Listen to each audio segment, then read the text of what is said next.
Hi, everyone, and welcome to our February 5th Board of Education work session tonight.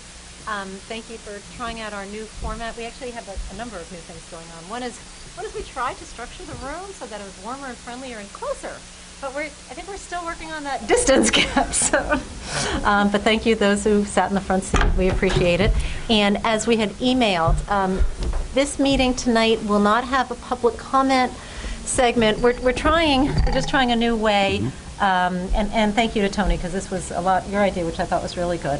A way to maximize public comment and make it most meaningful. So tonight we're going to hear a lot of presentations. We're going to have Laura and Tesfa talking about special ed. Then we're going to talk about the budget. Then afterwards, as soon as the video link is ready, that's going to be emailed to our school community, and you can then respond to us with comments, questions, and we will address those at our next board meeting on February 26th, and we will also have a public comment time at that. And you can also let us know how you find this works. It won't be for every segment, but we figured since this is a long evening, very substantive, it gives us all the time to digest. So with that, I'm going to turn over to Tony. Thank you very much, Lisa. And just to piggyback on what Lisa shared, the idea behind this structure is to try to provide as much information to everyone so that we're kind of working off of the same information. So whatever conversations and discussions the board are having with us internally, externally, everyone has access to that information. So when we are ready to discuss different matters, whether it's related to special education, whether it's related to the budget, we're all working off of the same information point, right? So there's no, I heard this, this was said here. What we're going to talk about tonight is what everyone is going to have before them as a board, and then what our community will also have access to. So we're pretty excited about trying to sort of flatten the walls, if you will, and be transparent about this process. And not that that wasn't the case before. In the past, similar, mindset was there. It just a different approach. So we're hopeful that you will be able to access information tonight that would inform your perspective and inform any other questions and pieces of information you'd like to know more about. As it relates to follow-up, and I'm not quite sure how many questions we're going to get after tonight's meeting, so there'll be two options. You can either respond to an email with your questions and concerns, or you'll be able to fill out a Google survey where you can submit any questions or concerns. Depending on how many come out, we may not get to all of them on February 26th, but then we have March 5th and we have March 19th. It'll be an ongoing discussion, and the budget is quite pliable throughout that process, right? And that has implications for staffing, it has implications for positions, what have you. So your input is going to be critical, not just through that point, but also beyond. So just know, just to sort of piggyback on what Lisa shared, if we didn't answer it on February 26th, it doesn't mean that it's not getting answered. It just may be that we're compartmentalizing the information in a different way or organizing it in some other way, so we make sure we get to everything and we give everything the amount of time it deserves. So several meetings coming up for that. So that's that. So thank you for being here. Thank you for coming out. This is great. It is like a faculty meeting. As a former building principal, whenever we had a faculty meeting in like an auditorium, everyone was in the back of the room. No one sat near the front of the room. It was great. So we got into the habit of taping off all the back of the seats, so people had to sit in the front. So watch out next time. No. So we have a few events coming up. Just as announcements, we are not going to follow the traditional format, so we're not highlighting anything. We'll do that on February 26th. But we have a SEPTA coffee happening this week, Wednesday at 6 o'clock. Is that correct? It's happening. Yes? No? Not correct? 6:30. This is why it's good to come to a board meeting. It's in the evening. We know that. We have a late start on Friday, February 9th. You did get a blast email about that. We have a family dance at Hillside this Friday night as well. We have the Culture Shock at the high school also Friday night, and those are at different times, I think. So the Hillside dance is starting at 6. Culture Shock starts at 7. So if you have kids in both spaces, you can make it to both. We also have a kindergarten registration happening in next week, February 12th to February 15th. So if you have any neighbors who have little kids who are new to the community or have older kids and don't recognize that it's time to register, please send them out to do that. We have a health and safety meeting on February 13th at 1 o'clock. We have our next high school SEPTA coffee that's on February 13th at 6:30-ish, some point. And then we have a midwinter recess happening from February 19th to the 23rd, and there's an additional board meeting happening Monday, February 26th. So that was not on the original calendar, but it was in several of the blasts that you received. So at this point, we transition into the work session, and we're going to start with special ed. We were just going to give a special shout out because at our February 26th meeting, we'll talk about things that have happened in the past with slides, Yes. but we did want to give a shout out to a really special event that took a ton of work, and that was Casino Night, sponsored by our fabulous Yellow Jackets Booster Club. So thank you so much for raising all that money and giving us all a really, really, really fun night. So thank you, Booster Club. I will give one more shout out to Culture Shock. If you haven't had the pleasure of attending that, it's really wonderful. Created by students for everybody, where students celebrate different parts of their background and they bring other students to celebrate with them, and it's really extraordinary. And one last thing, I want to give a nice welcome back to... Oh, yeah, you just beat me to it. Go ahead. No. All right. To our high school principal, Lou Adepietro, who has been out with surgery for 2 weeks. Welcome back, Lou, and thank you to Melissa Hardesty for being the interim principal while he was away. That is no easy job without an assistant to help you, so thank you and welcome back. And you have to give Lou credit. It's his first day back, and he knew that this meeting was happening, and he still showed up. So he knew it would be a long day, but he was here. So thank you very much, Lou, and to Melissa for holding down the fort. She's somewhere back there as well. Thank you, high school team. So we're going to get started with our work session, and in the work session format, we're going to try to be timely, not because we don't want to have all the information necessary shared, but we want to be respectful of everyone's time. So we're starting with special education. We are theoretically, hopefully, allocating an hour for this part of the discussion, and we will turn it over to you. To our community members, just so you understand, this is a presentation to the Board of Education, so it's their opportunity to ask questions that may or may not be reflective of questions you have. And again, we will follow up with the opportunity to submit questions that we can follow up on at future meetings. So Tesfa and Laura, thank you very much. For those of you who don't know, Laura Sullivan is our Director of Special Education, and Tesfa Stewart is our Assistant Director of Special Education, and they are really quite a dynamic duo who have been working really, really diligently over the last 7 or 8 months together to be responsive to the audit and have developed this action plan. And so I thank you for all of your hard work, and thanks to SEPTA for partnering with us on that work. So turn it over to you. Okay, so thank you for letting us speak tonight. We are going to try and stay within our hour limit. Tesfa's got his timer there, so he'll cut me off when we have to. But we're here tonight to share with you an update on the Hastings-on-Hudson Special Education Action Plan. As most people know, this journey was divided into 6 recommendations. Tonight we want to share with you a broad overview to highlight just some of the work that has happened thus far. I just want you to note that the information provided tonight does not encompass all of the work that the district has started, but just a glimpse into where we're moving towards. I could easily speak an hour on each one of the recommendations. So because there are 6 of them, we've kind of broken them up into smaller parts. So we're going to try and stick with that hour. So the first one, we did not go in order. We kind of, so if you follow the recommendations in the action plan that you have, we're not going through 1 through 6. We're actually starting with number 6. And the reason why we chose number 6 is because we felt it's a foundation of everything that we do. Number 6 is to build positive relationships and communication strategies between school and community. So we know that without the positive relationships between teachers and students, between teachers and staff and parents and within the whole school, that is your foundation to be able to move forward. So 6 was broken into 2 components. There were 2 indicators. 6A was to build positive relationships between school and the community by continuing to facilitate open discussions, parent meetings, and professional development for staff regarding best practices for communication for families. Can I hear you, or do I need to speak closer? I would just to turn this? it to your, yeah, just to be safe. Can everyone in the back hear as well? Okay. Just turn it a little towards you. There you go. It's got good pickup. Yeah, it picks up. I think we should note when we're looking at these indicators, we looked at, there's 3 specific things we're looking at. We're looking at the indicator itself, well 4 actually. The indicator itself, the goals pertaining to the indicator, the steps to meet these goals, and the timeline. So these are the 4 components we looked at when we broke up the goals individually. So under 6A, we're not going through all of the goals because it would be a long night. So we're just kind of going to highlight some of the things.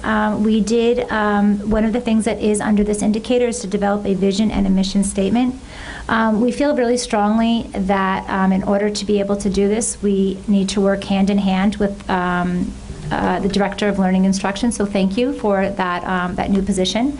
We're looking forward to collaborating with that person. I think often special education lives in a silo, and I think that's because we don't look at it as a K-12. We see special education as a K-12, and we see general education as a K-12, but we don't see education as a K-12.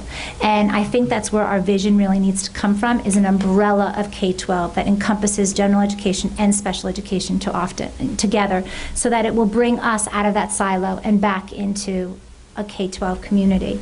So some of the things when we do get to working on the vision with the Director of Learning and Instruction is to think about what does an incoming student look like, and what will they look like upon graduation. How do we build capacity to provide appropriate support in the least restrictive environment while promoting independence, and that is ultimately our end goal. So those are just some of our thoughts, but we will dig deeper into the vision as we as the Director of Learning Instruction joins us.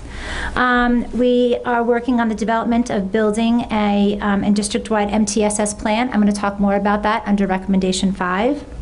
Under Recommendation 6 also came disseminate the parent survey to all staff as part of professional development, ensure staff is aware of parent concerns.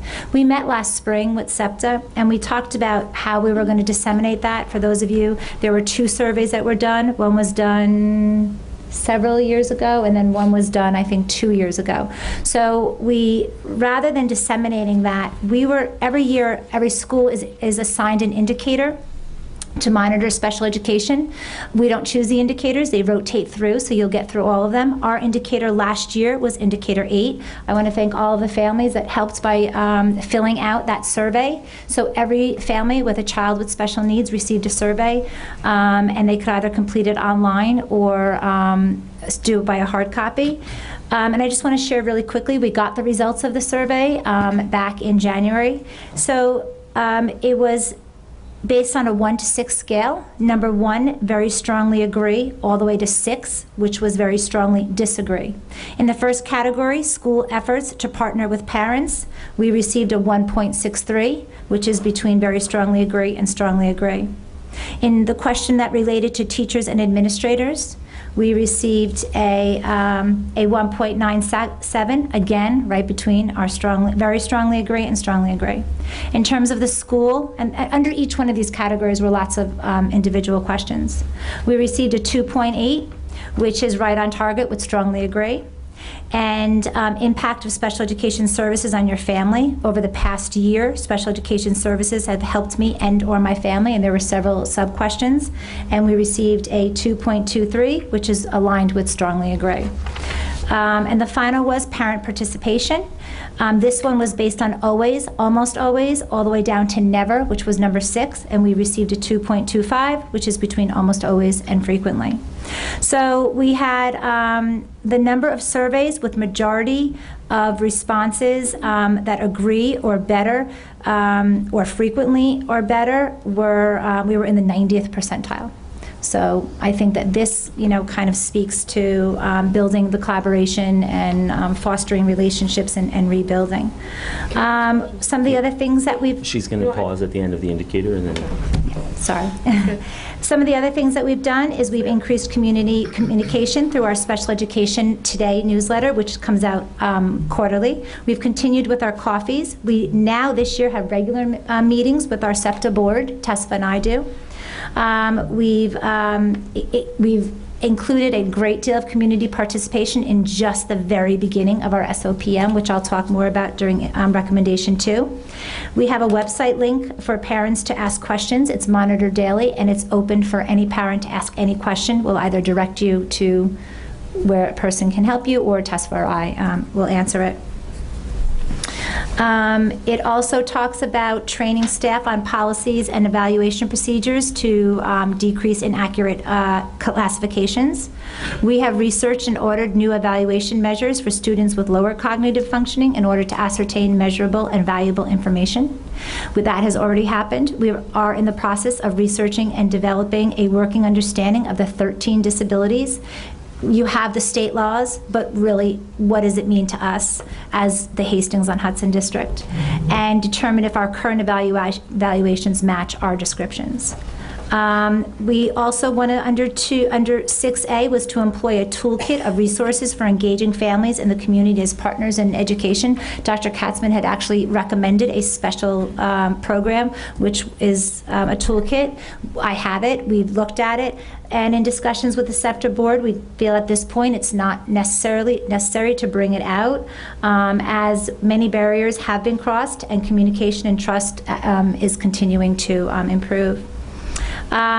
We also want to prepare educators for two-way communication with families. Again, some of the things that we've done is the Google Forms, opened our lines of communication, the SEPTA coffees, and I think the biggest one that is going to support us through the communication is the development of the Standard Operating Procedure Manual, which we'll refer to as SOPM throughout the evening. And then there was 6B. 6B was to build effective communication strategies between the district and the community with a focus on district practices that include communication protocol, guidance on the role of the case managers. So at this point, we have already redesigned the case manager letter that is sent home to parents. This past September, many people got a case manager letter that had a lot more information on it. We've already redesigned that. That will include related service providers, so when you start your school year, the parents know who their case manager is, their contact information, who's their OT, who's their PT, who's their speech and language, and all of that information, so that they are not trying to figure it out by on their own. We're giving that to them. So that has already been designed. It will be rolled out in September. And then a lot of this, we also created a quarterly letter that is sent home to parents when 5 or more missed sessions have happened and have not been made up at that point. This was part of the speech and language missed sessions. This we actually rolled out in September of, kind of in September of 2016. We changed it a little bit. We met with the SEPTA board, and we're again started that in September 2017. And then parents have the option of letting us know if they want to have those sessions made up. At this point, I don't believe we had any letters that went out for the first or second quarter. With the increase in the speech and language person that we brought in this year, we've been able to really maintain and do makeup sessions in a timely fashion. And that is it for recommendation 6. Any questions? I just wondered, on the survey, what kind of response rate did you get? On the survey for How many the indicator, participated? Yeah, how many participated? we had 74 families that participated. They could only participate for one family. So if you had more than one student, if you have more than one child that has an IEP in your family, you could only fill it out for one child. One per family. So if you had 2 students, if you had twins, whichever it was, you could only fill it out once. So we had 74 families participate. It's about a third of our special ed parent population, right? Yeah. What did you say, Tony? It's about a third of our special ed population parents. Any other questions on indicator 6? I have a question about the case manager.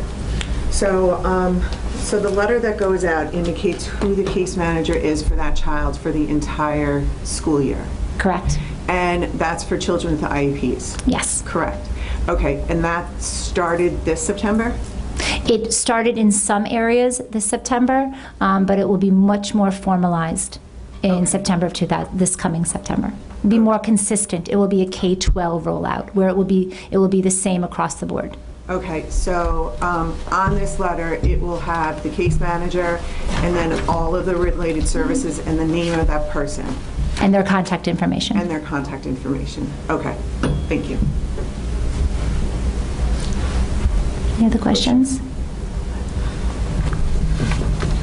I guess I do. So do you have an idea, maybe as a percentage of the students, how many students spend the bulk of their time? Or like, how does it break up in terms of the amount of time that children are in gen ed, and then some needs to be pulled out or have special ed services? Because it seems to me that we don't have that many that are really exclusively not brought into the classrooms, into the general ed. How many of them are not mainstreamed? Right. Is that what?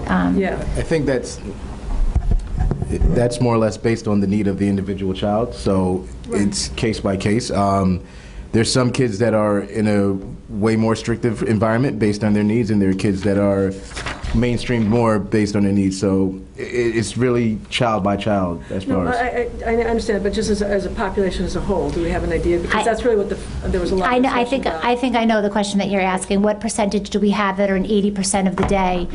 Yes. At the bottom of the IEP, you'll see that it calculates itself in terms of this child is in the general education population 80 or more percent of the day, 60 or more percent of the day. I do not have those numbers, though they are something that I can pull out. I mean, it's just kind of.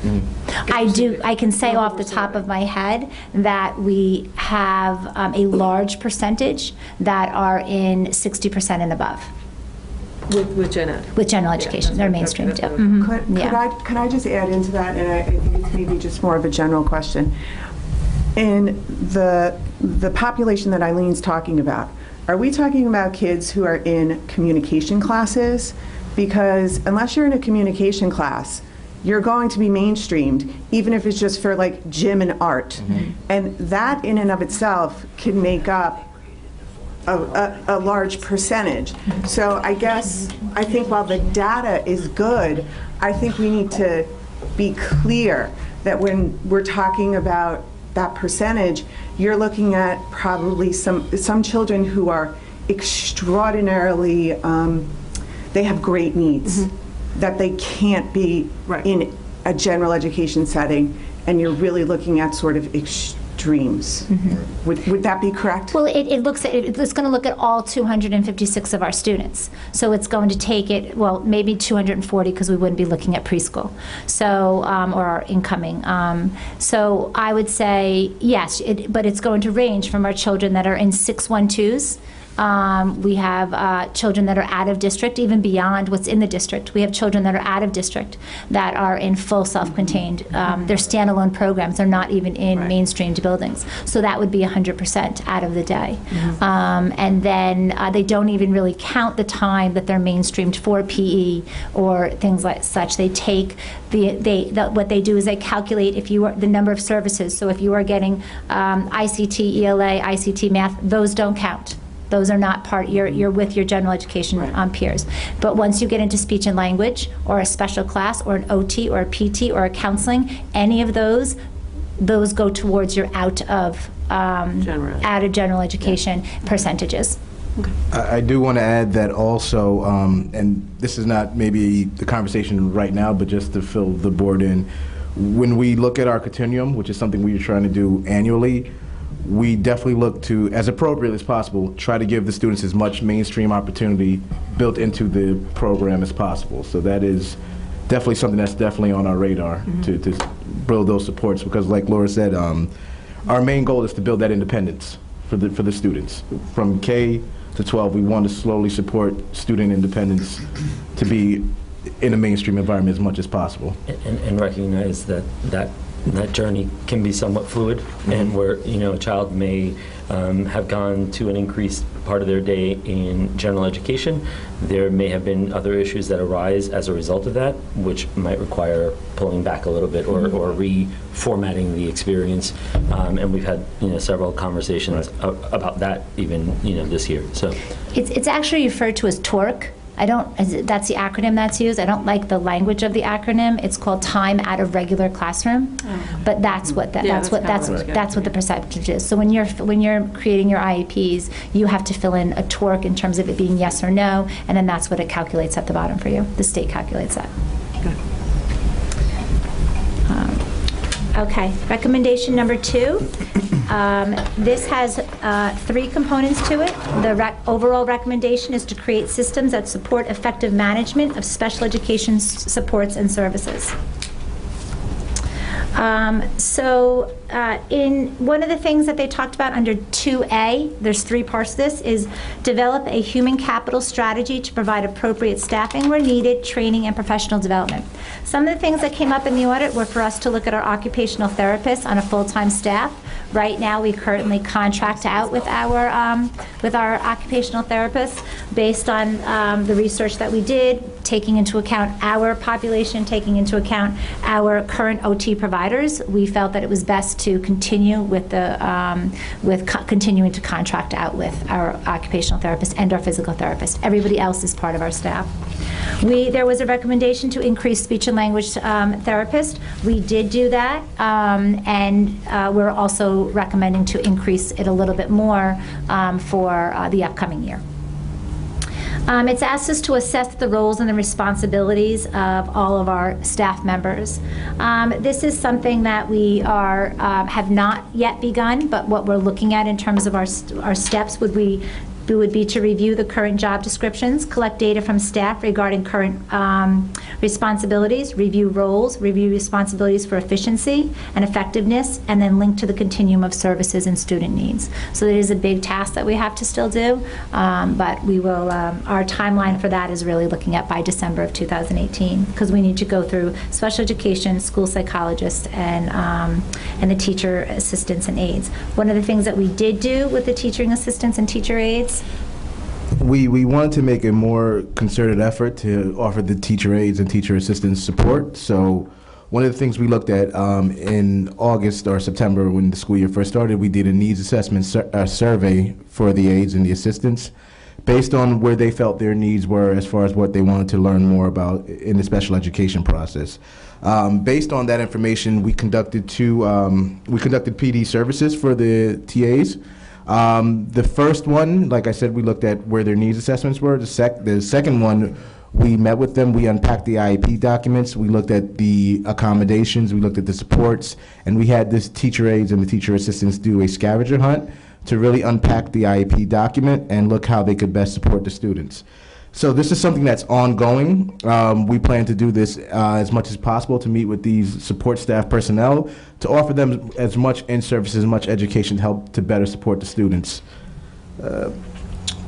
They actually truly appreciated that. They were working with their IEPs. So we weren't just giving them general IEPs. So they were working with the students' IEPs that they are currently working with.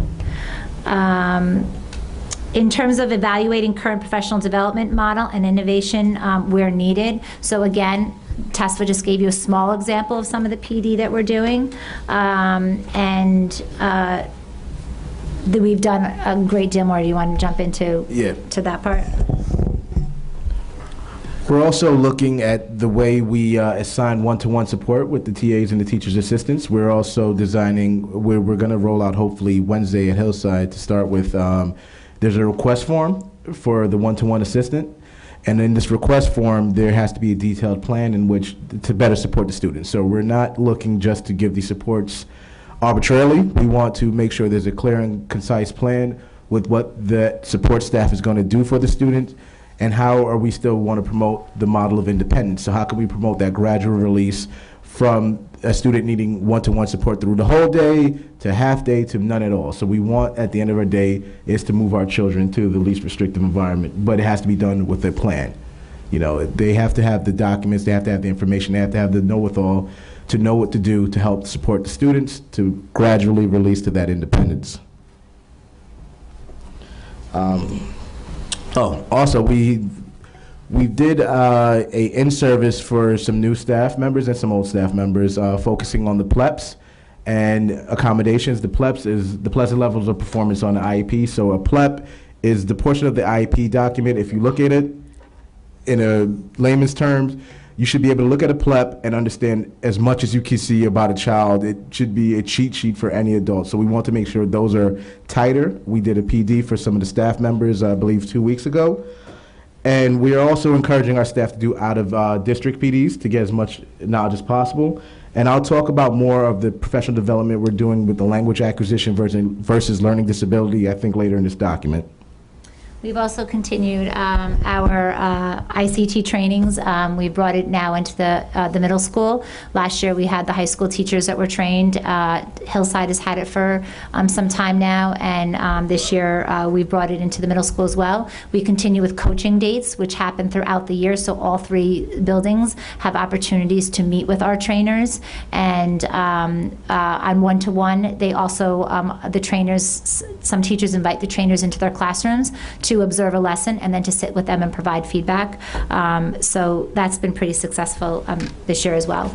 We also have had the aides and some of the support staff work with our behavior specialists to better understand how to deal with in-class behaviors. And also on November 2nd, we had them work with the school counselors to also look how to support more of our challenging students as well. And then we're also continuing with CPI training, which is crisis prevention intervention. We have 3 trainers. We have Jesse Merchant, Dr. Scott Tesler, and Dennis Kiley. They have trained several staff members. We have a whole handful of staff members, many administrators, teachers, and teaching assistants and aides. That is something that we're going to continue in June. Hopefully the last week of June, we'd like to propose it.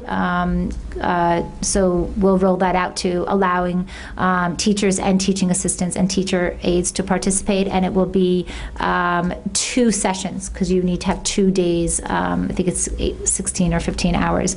So Dennis, Scott, and Jesse will be running that for us the last week of June. So hopefully we'll get a great deal of training out of that one.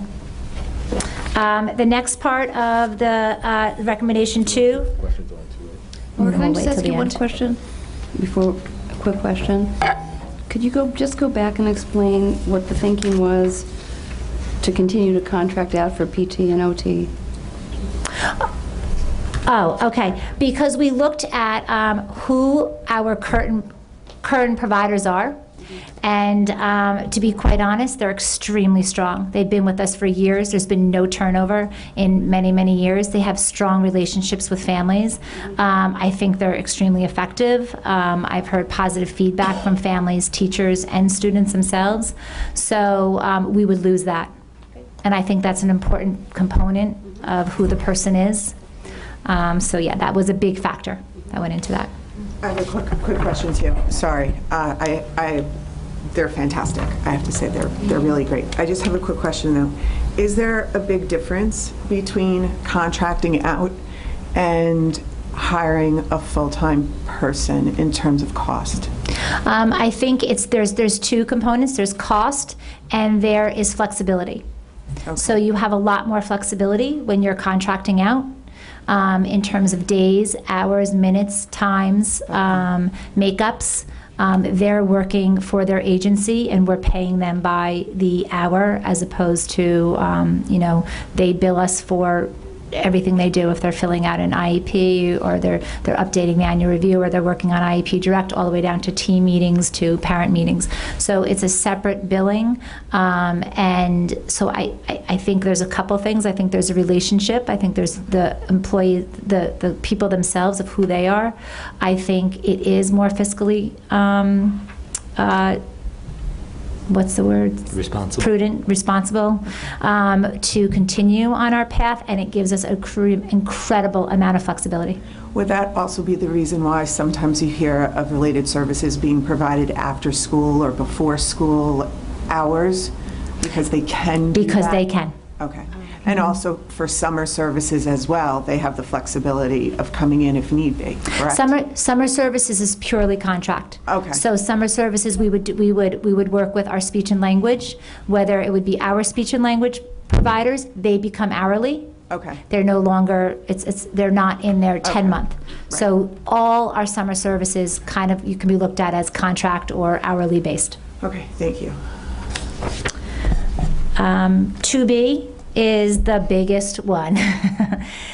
This is create a standard operating procedure manual and SOPM for special education to ensure clarity and consistency of special education processes. As much as this is the biggest thing that we are working on, it is also probably the most fun, because it allows us to really dig deep and work with individual teachers, groups of parents.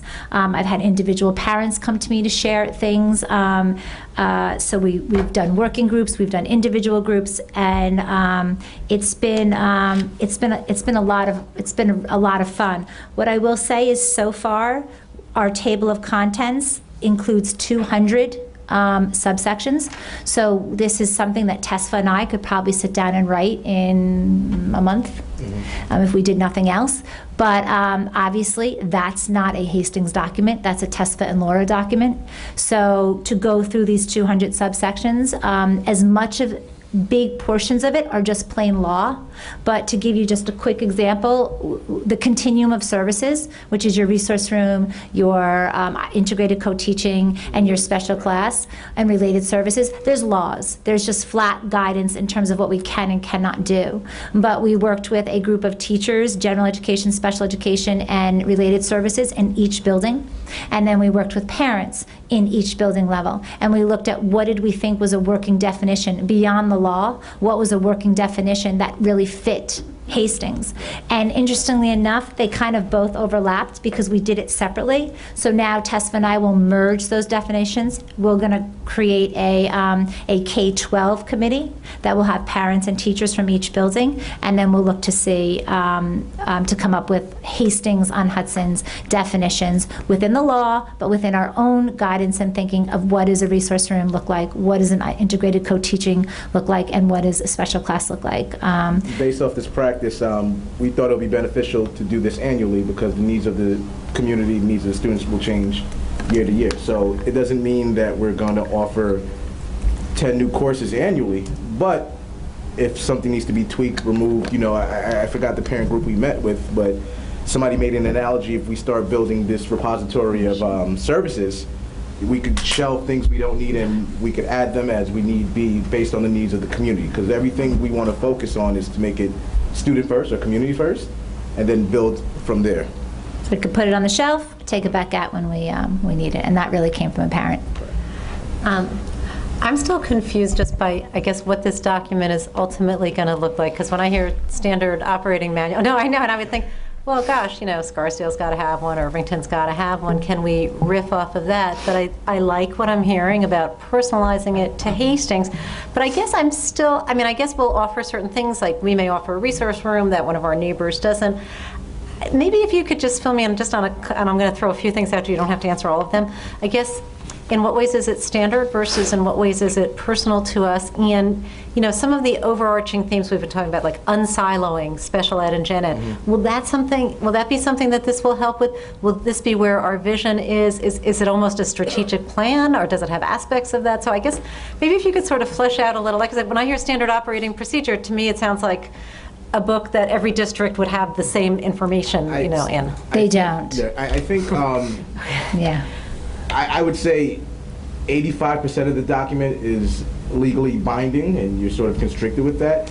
And the continuum is just one portion of the SLPM. So I just want to make it clear that the continuum is not the SLPM. That's like maybe page 5 of the SLPM. And there's a lot more deeper details as far as definition, class sizing, services offered. There's a lot of detail in the SLPM. So the SLPM is, I want to say, maybe a legal guideline of special education of what you cannot do, what's offered, what's not offered. And you can take certain laws, certain definitions, because those don't change. That's New York State law.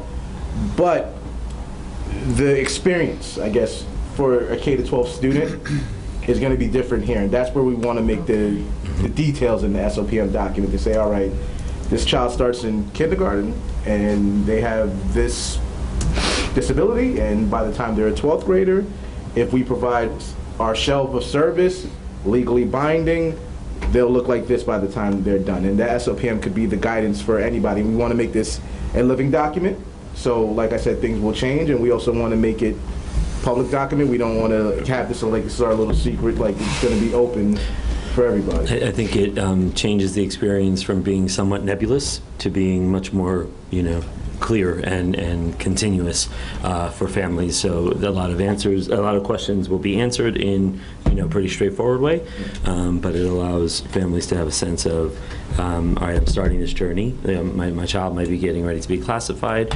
I can go and access this manual to really understand what that might be like. So. And where it becomes more personal is, yes, there is a process when you're going through a referral process. How do you refer a child? Again, there's laws in terms of days, the timeline, and all of that. But what's not working in Hastings? Where are we lacking in communication? Where is the breakdown? What do we need to do better at so that parents who are going through this as a first-time experience, it's not easy. So how can we make it easier for them so it becomes a guide, a resource for them, a support for them, beyond just opening up the New York State regs that you can download where it says, okay, you have 30 days to this, 10 days to this. That's not the emotional piece. So I guess it's trying to bring more of the emotional piece into it and make it much more reflective. So there are SOPMs out there that are hundreds and hundreds of page long, and there are SOPMs that are 25 pages long. So we're not looking at the 25-page ones because I don't think it's going to do us due service, you know, and in the long run. You know, ideally, you know, I guess the last thing with SOPM, we don't want it to be a sort of a check off a list, like, all right, make sure the parent has this paper signed for it, and we met our legal requirement. You know, we wanted to make it, I guess, a real document that can make sense to somebody walking off the street that wants to get support for their child. If that makes sense. Great, thank you. And then the last part of recommendation 2 is 2C, improve the use of data collection systems and create alignment between all district data collection systems. So I think I've spoken to you guys about this. This was really about the disconnect between our the student management system, eSchool Data, and IEP Direct. They were not linked. So that was a communication barrier, plus it was a difficult system to manage. And when Dr. Katzman was here, she was just hitting roadblock after roadblock after roadblock because this data was not matching this data, and nothing was matching up. So we put in a Centris, which is a basically web that flows and has merged the two of them. So every evening I get an email that says that they merged, and it will tell me if something is out of alignment. So if an address is different because somebody updated an address or a phone number through Michelle Porter or through registration, it will automatically merge it into IEP Direct that night. And if there's something there's a problem with, we get an alert, and that we can work with that you know, immediately. Some of the other things under 2C were to alleviate parent confusion with software. I think we've gone to Google Classroom. I can ask the principals. I think mostly in the middle school and high school, everything is really done by Google Classroom. Again, we're trying to increase our communication through what we're doing on our end. And we're also looking, we met with a group of teachers today, special education teachers from each building, in terms of how can we do a better job in monitoring our goals. So progress monitoring for our goals. This was not really part of 2C, but because it talked about data collection, we thought that this was a place where it would fit. So every child has goals in their IEP, and there's many, many different ways to monitor progress. We're not dictating a way, because what works for each teacher is individualized, but there is a program called GoalWorks, which we're looking at, and we may pilot it a little bit in terms of it is a way to support the teachers in having a much more systematic alignment of the monitoring of goals, with charts, with reminders. You haven't done a trial for the student. You know, Jody hasn't had a trial done in 2 weeks, and there's alerts and reminders. So it really keeps you on top of the goals. So we're researching that more. Within IEP Direct, we're also trying to, well, we purchased already, but we're rolling out, to be fully rolled out hopefully by next year, a document repository. So if there's any documents, evaluations done independently within school, they'll all be housed in one document repository. So everything is centralized, it's scanned, it's uploaded into IEP Direct. So any teachers, any service providers with access to that student, they could view the documents and have a complete history on the child without having to go to an office somewhere off and dig through a filing cabinet. It's all centralized in one storage place digitally. So we've started it with any of the new reports that are coming in, but it's a huge job. It's scanning all of our thousands of files. But I think when it's up and running, it's going to be an amazing, because it will allow teachers to see a report or an evaluation that was done 2 years ago, that you may just be looking at the numbers and the percentages on the current IEP, but you really didn't have the meat of it. So this, you're just clicking on the student, you're clicking on all of the reports that have been completed on this child, and they're right there for you to read it. You don't have to come into the special education office to check out the file, to go look through it and find it. I will just say, since I am the person who always goes nutty over data security, this is obviously probably the most sensitive data that we have in our school. I'll withhold my personal views, but I'll say, if we are going in this direction, can we please just put every digital protection around this, and password changes weekly. I mean, whatever we can do, because the data is just too sensitive, and we know that hacks are inevitable. We cannot protect against them fully, but let's do whatever we can in our power on this. So what I can I tell don't mean you to sound that- chastising. No. It's how I feel anytime I read about a data breach or putting sensitive information out into the ether.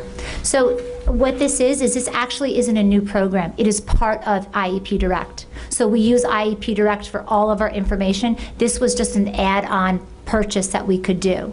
And anybody that works with IEP Direct knows that you are asked to switch your password, I think, approximately every 6 weeks.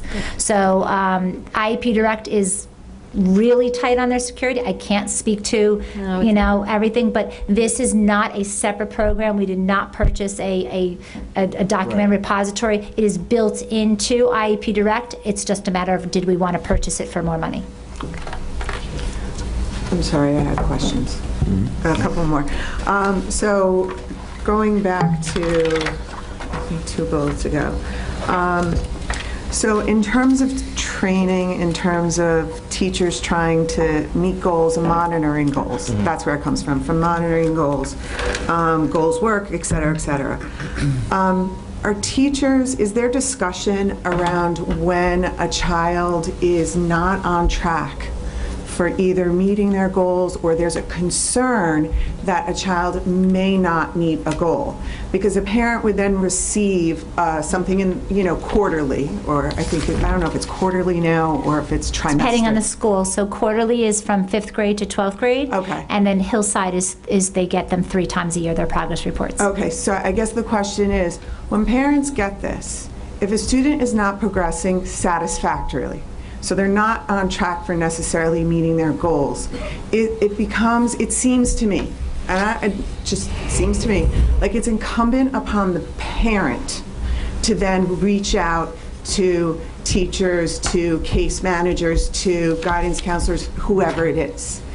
And if a parent is not either understanding of the document, or is not really, just doesn't know much about special education, they might not know to reach out. So what is put in place? Is there anything in place in which teachers, when kids are on track for not meeting their goals, teachers, case managers, whatever, they gotta reach out? I absolutely agree with you. No, there is nothing in place. I think it depends on the case manager that you have, but I think it's something that we can definitely put into place. I think it's something that we could probably add to our case manager letter, in terms of, and part of when you look at our job description, when we talked about earlier about the job descriptions and the roles, I think that is something that should be added under the responsibilities of the case manager. I think it's smart. It should not be the parent's job to reach out to the case manager. Yes, they always have that option too, right, and they may have concerns that the teacher time doesn't. I'm not going to say, they may have different concerns than the teacher. They may see different things than the teacher does. But if you are seeing a lack of progress, I do think that our case managers should be responsible for reaching out to the parents. We don't have that in place, but I do think it's something that we can put in place. Okay, that would be great. I have another question, if it's okay. In terms of PD, so it looks like there's PD that's going on currently in the middle school for ICT classes. There was PD last year for ICT classes as well. Is there PD for gen ed teachers in terms of how to they're going to have students in their classes with IEPs. Just because you have an IEP, as many of us know, it doesn't necessarily mean that you're in an ICT class. So you can have a gen ed teacher could have a student in a gen ed class who has an IEP.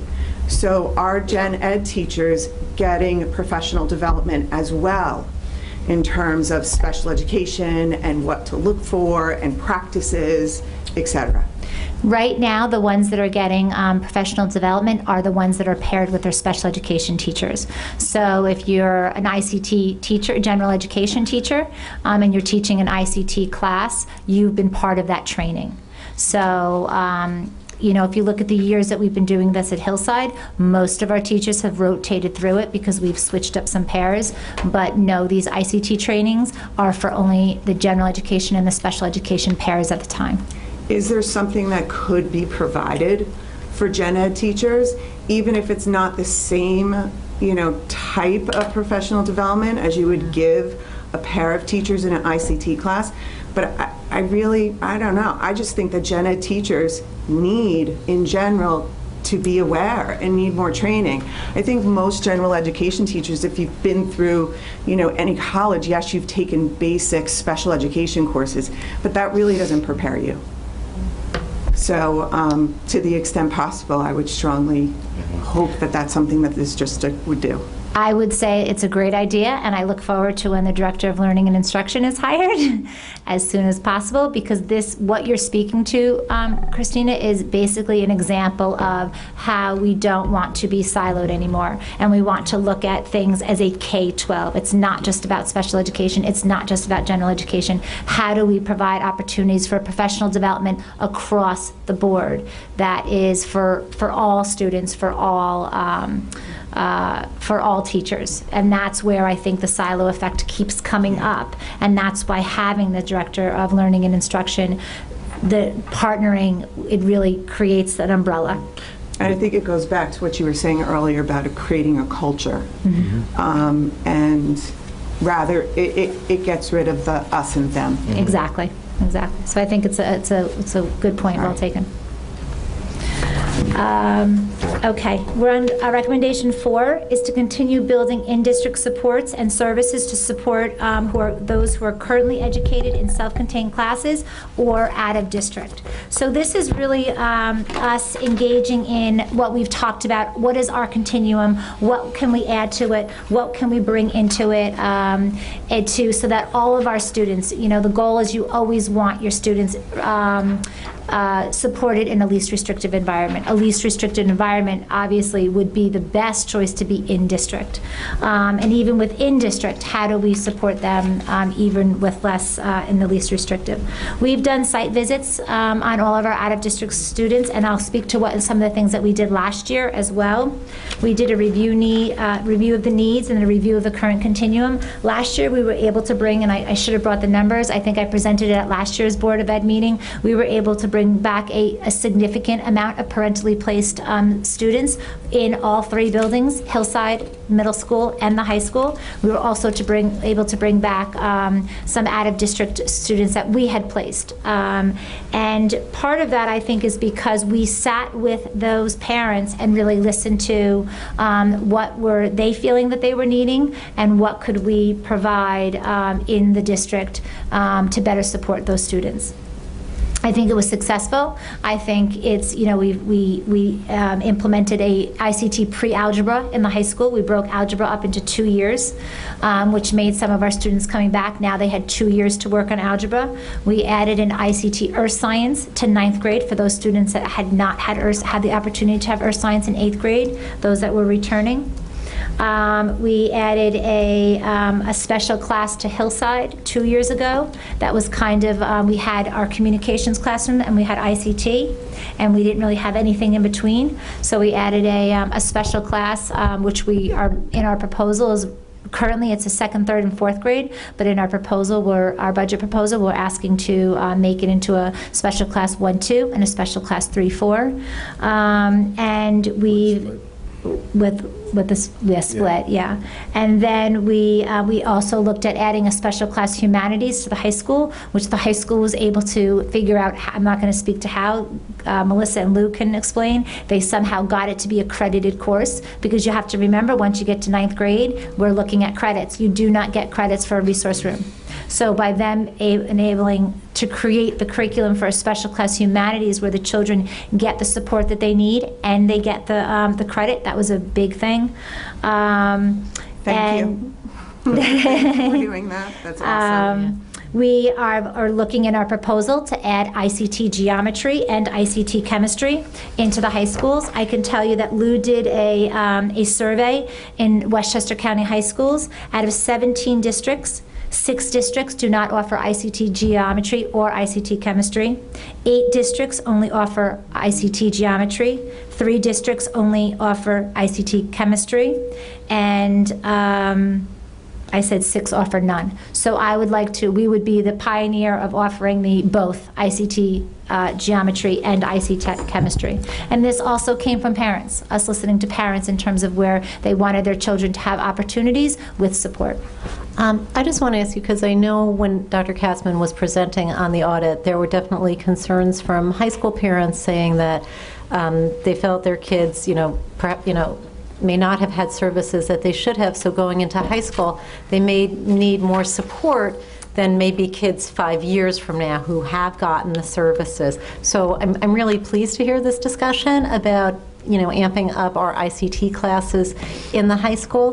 So I don't know if this is really a question or a comment. I like that. Is that why? I mean, I guess we should look at it anyway. Is there anything else that we're looking at in that range to sort of help support those children in the high school who may not have gotten the supports in a more timely way? It would be hard for me to speak to it in terms of that they didn't get the supports, but what I can say is that the high school teachers spent a great deal of time thinking about our 12th grade resource room. So when the students are in 12th grade, you have children, I'll kind of talk to 2 pieces. You have children who are in resource room because they need the academic support, they need the supplemental instruction, they need the organization. Then you have children who are in resource room who really need it for the organization. They don't need it for the academic support in their 12th grade. They've become much more independent. With the laws of resource room, it has to be a minimum of 3 hours a week. It has to be, cannot be more than 50% of your day. We have children who are in resource room for 80 minutes, but they probably only need about 30 minutes of the resource room. So we're looking to say, what can we do with these children that are making them, preparing them more for life ready, such as public speaking, such as providing opportunities for support with college essay writing in English and things like that. So unfortunately, you can't do that in a resource room because it's not supplementing instruction. So again, we're trying to be creative. We may have to go more restrictive, which is special class, and what would we call it? Special class transitional skills. So that's not a budgetary thing. It's because it's within just re-looking at what it would be. But that is definitely something that we're trying to figure out, and we've been working with the high school administration on that, and that really came from the teachers in terms of how do we get our 12th graders ready that don't need the academic support but do need the organization, the executive functioning support, and really make them life ready, college ready. Great. And Melissa Hardesty and I talk about this all the time about TSP program. We really, really think that we need to have a therapeutic support program. And this speaks to so many other things that will come up as we go through. But, we all know that mental health crisis is rampant across the nation. It is not, and Hastings is not exempt from it. So Melissa and I spent a great deal of time talking about what we need to do, what we can do to provide a therapeutic support program for our district. Any questions on that? Is the therapeutic support program, obviously it's based on our individual needs, but has there been an effort to look at other programs and see what works there? There has, yes. And is there an outline yet, or is it just still in progress? I think what we have a lot of stuff in our head. We Right. have done visits. We've seen things that are working, some things that are not working. But I think it's, again, personalizing it to Hastings, personalizing it to the population, the cohort of children that we have, and then just the foundation of what do you need? You need a great deal of mental health support. You need that support on hand.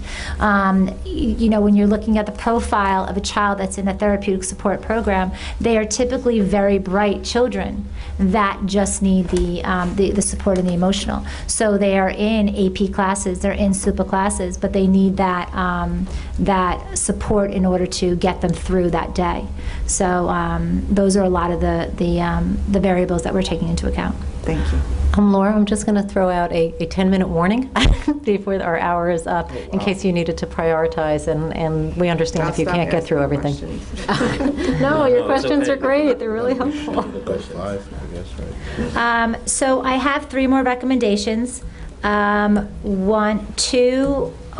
Recommendation 1, I think, really speaks to. We can certainly modify the time a little bit. Well, I do not think many people in the audience want to. Exactly. No, we're not going to sound the buzzer, but we just want to be mindful of another segment. And would people be last okay if I took out 2 recommendations and then just went to recommendation 5 and spent the last 10 minutes talking about that one? Do you want to tell us what? Okay. So recommendation 3 is to examine evaluation procedures and continuously monitor the number of students determined eligible for special education services. This is really what Dr. Katzman talked about in terms of our over-identification of other health impairment. And I can speak to this in 2 seconds. I really don't think we have an over-identification of other health impairment. I think we are very much aligned with what is in our region. So there are maybe other districts that have in other regions of New York State, but I think if you looked at our percentages compared to neighboring, I do think that alignment. That does not mean, though, however, that we are not looking at all 13 of our classifications. And every reevaluation meeting, every annual review meeting, if we think that the classification no longer fits that child, I'm not saying that they don't need the support of a special education services, but if the classification no longer fits that child, then we need to look at the other 12 and see which one, because often children fall into categories that are more than one classification. Recommendation 1 was to create structures at the central office. This was really about the director of curriculum and instruction and TESFA. So we could talk all night about that. But that was about roles and responsibilities and the restructuring of our department and how to provide more time for us to be able to do things like this. And I think, just so the board knows, it's a conversation that we've had ongoing to kind of parcel out the different things that Laura is working on as opposed to what TESFA is working on, as opposed to what they're working on jointly, right? And I think that'll play out as the year plays out, and we'll have a better sense of clearly delineating what that looks like moving forward. Quick question about that in terms of central office, and I know a lot of it has, a lot of time is taken up with going to meetings and writing up the IEPs, et cetera, et cetera. To what extent have special education teachers received any professional development in how to write an IEP? We spent a great deal of time in December. We spent a great deal of time in December going through the entire IEP, what their responsibilities were, what PLEPs, the present levels of educational performance, are supposed to look like, what they are in responsible for in the IEP, and then what the chair people are responsible for in the IEP. I think that because I think we've come a long way in the way our IEPs look. I think they look much more, I don't want to say unified, because every IEP is individualized, but it needs to have the same sections filled out. What's written in those sections is where the individualization happens, but we can't have any missing components. And I think we're almost there. I just had to run a meeting where we did have to rewrite an IEP. I think we've made a great deal of progress in that area in terms of not having missing components and things as that, but and still making sure that they're individualized. But I think that's training that's always going to happen on a yearly basis. I mean, I remember as a special education teacher, every year we receive training, and one of the things that we need to look at is how to write better goals. And I think it also speaks to the broader issue in general education, and which will link to indicator number 5 as it relates to MTSS. It's just a shift in the way that we collect data on all kids. Tesfa touched on earlier going through a process when potentially the need for a one-on-one aid comes up. We need to go through a data collection process to do that. It's not just, okay, so I think this kid needs that, let's just do it. We need to progress monitor. We need to look back and assess and see what kids are doing over a period of time as we try different interventions. So that idea, the goal writing as it relates to IEPs is particular maybe to special ed teachers, but more broadly we're looking at how to identify student needs and track data over a period of time to see how kids are doing. Yeah. So. I guess part of my concern stems from the fact that I think they indicated in the audit as well, is that if you go back, I think this year there's definitely been a change, and even last year, but teachers haven't been involved in the IEP writing process. Right. And when you really think about it, it's the teacher who knows the child, whereas the administrator who's there and has a lot of great information and can include it. So it's really important that those teachers have that training. And I think, like with the timelines on this audit, there's a lot of things that we say ongoing, annually. Right. So like there's certain things that have a finite end date, and there's certain things we have to do continually. They won't end. It's just part of, I think that's part of where the SOPM comes in. Okay, the biggest part of the audit and the special education action plan, which I call our journey, is recommendation 5. It's to develop high quality and inclusive instruction within a multi-tiered system of supports. They refer to it throughout it as an MTSS. We know it, and we've referred to it through the years as RTI, response to intervention. A lot of this is general education, but again, I don't want to separate it out because I'm trying to avoid that. So I think it's again under the umbrella of how do we work together and collaborate together to make sure that we have supports for all children. So 5A, bless you. 5A is to establish a district-wide MTSS framework and implementation plan. This is up and running. This is going to take some time. Bless you. Bless you. Means everything we're saying is true. That's what they say in the Greek culture. When someone sneezes while you're talking. Keep sneezing, Sandra. Keep going. Keep going. Keep going. So we have Jim Wright. Anybody who's familiar with RTI knows that Jim Wright is the man of RTI. So he has been with the district. He did some consulting work in the spring, and then he's been working with the buildings this year. Quick question right there. Sorry to jump in. So as far as Jim Wright goes, what exactly is he doing? And I guess I asked this because I've had PD with him. So how many days is he here? What is he specifically doing? So again, I'm going to probably, does anybody want to jump up from there? Amy? Jim Wright has come to Hillside last year. I'm sorry. Amy, you might have to come up here.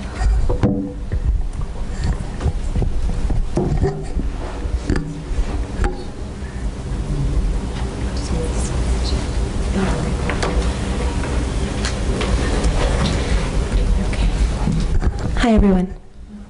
Hi. So Jim Wright had come to Hillside last year for a total of 2 times and then came again this year. And he worked with us in really framing our RTI program at Hillside. He helped us to establish the fact that we needed a universal screener. So this year we put a universal screener in place for all students K-4. And we also have a tiered system of support. So we've really analyzed exactly what each level of our system looks like.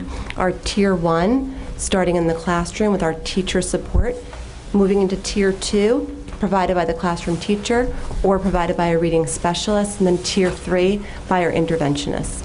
So the different tiers of instruction get more supportive as students need more services. And what we end up doing is we give them multiple cycles of intervention, because what we've learned is that one intervention may not work, and they may need to try another intervention. And Jim has been really helpful in not only helping us to organize our system, but we also have created a toolkit so that teachers have the opportunity, when they see that there is a student who's struggling, we've created an online toolkit of intervention, so teachers have a resource to go to find suggestions of interventions. We also have created a system of meetings, so our teachers meet every other week to talk about students at a Tier 1 level and to collaborate and get ideas from each other about ways to support them. And then we have a PST, our problem-solving team, that comes together twice a cycle to discuss students and put in the necessary supports. And he's planning on coming back this next year. Oh, he's been here this year? And No, I know this Oh, year we- and last year, and I think I see it We in this budget. budgeted for next year as well. Budgeting is next year. Yeah. So what are his plans for next year? It is to clarify the K-12 RTI plan and make sure that we have consistencies in place as it relates to starting, as young as kindergarten, although that's not necessarily the most common point to begin an intervention, through the high school. So, Okay. Thank you. thank you, Amy. Thank you, Amy.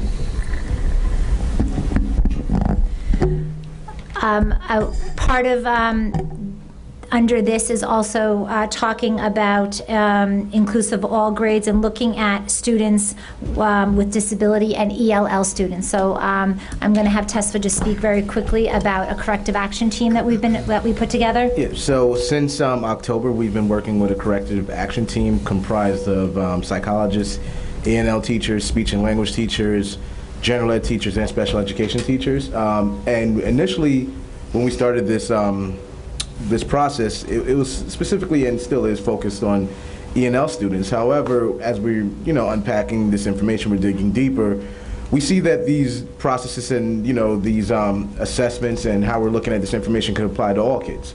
And we wanted to make it a more condensed form of how, when we do identify kids, we make sure that we've exhausted every resource and that the teachers are well informed. So after months and months of meetings, we made a corrective action document to guide teachers, and we also made an online form that teachers have to fill out, in which they document and they detail every intervention they've taken, every evidence-based practice they use, and after they go through this document, if it still shows that the kid needs ENL services or ELL services, then we move forward to identify the kid through the special education process. So we want to make sure we have a clear distinction on whether it's a language acquisition issue, as far as the child is not able to learn the language because they're new to the country, or is it a special education issue as far as the kid has a significant learning disability in either language that affects them from learning. But I think there's certain practices we could use to apply that to our non-ENL kids to make sure, is it a RTI issue as far as do they need, Tier 1, Tier 2, or Tier 3 interventions, or do they have a significant learning disability that requires specialized educational support? And that's really the key to the whole RTI MTSS plan, is really weeding that out. They're part of 5A also talks about looking at our suspension data and our SEL. So we have PBIS, we have FBAs, functional behavior assessments. I'm trying not to speak in jargon. I saw your face. Behavior intervention plans. We are proposing in our budget to increase our behavioral consultant that works at Hillside to spend a day, 2 half days in the middle school, high school, if to help support that. The middle school does a lot of things, mindful moments, and they're working on Ruler, and Hillside is implementing Second Step. So we've got a lot of great stuff happening in terms of the SEL, and I think, the development of the, yes. You sort of touched on that just now. I'm not trying to rush you, but if we're at a point where we could wrap up, if there's something, though, that you think needs to that hasn't been covered, that needs to be covered, let's bring it out, and if not. I think A lot of this really, 5D, is all about RTI. It's how do we build a plan in terms of supporting our children so that they have opportunities in the general education classroom, and that when we're classifying our students, we're really classifying students that are disabled, that just not have had enough time. I do want, if I could have 1 second, to talk about the mental health piece. I wanted to share something, and this kind of goes back to an increase in a proposal in our budget, an increase of mental health services. But I want to just share something because I think it's so enlightening. In 25 days in the health office, 1,851 students visited. And this is 1,821? 51 students visited the middle school and high school health office. This is not Hillside. This is data only from the middle school and high school. This is in 25 school days. We had 1,851 students visit. 1,281 of those students were really there just for medical reasons only. 496 of those students were there for medical reasons. However, the source could have been due to an anxiety, mental health issue in nature. These are students who are frequent visitors. They involve a great deal of time and require many conversations with parents and support staff. In addition, these students may have social situations which contribute to the time spent in the health office, such as lack of sleep and/or poor nutrition. 74 students during that 25-day period were in the health office that had a mental health diagnosis. Some of the frequent reasons that they were seeing were panic attacks, anxiety, depression, ADHD, school avoidance, OCD, and suicidal thoughts. The health office works closely with the guidance department, social workers, and psychologists to help meet the needs of these students in crisis. Many of our students have a mental health diagnosis and are being maintained on psychotropic medications and various therapies. I just really wanted to end this as a powerful statement into words that, again, Hastings is not excluded from the mental health crisis that is happening throughout the nation. Laura, thank you so much for sharing those numbers, and those numbers on their own they're a wake-up call.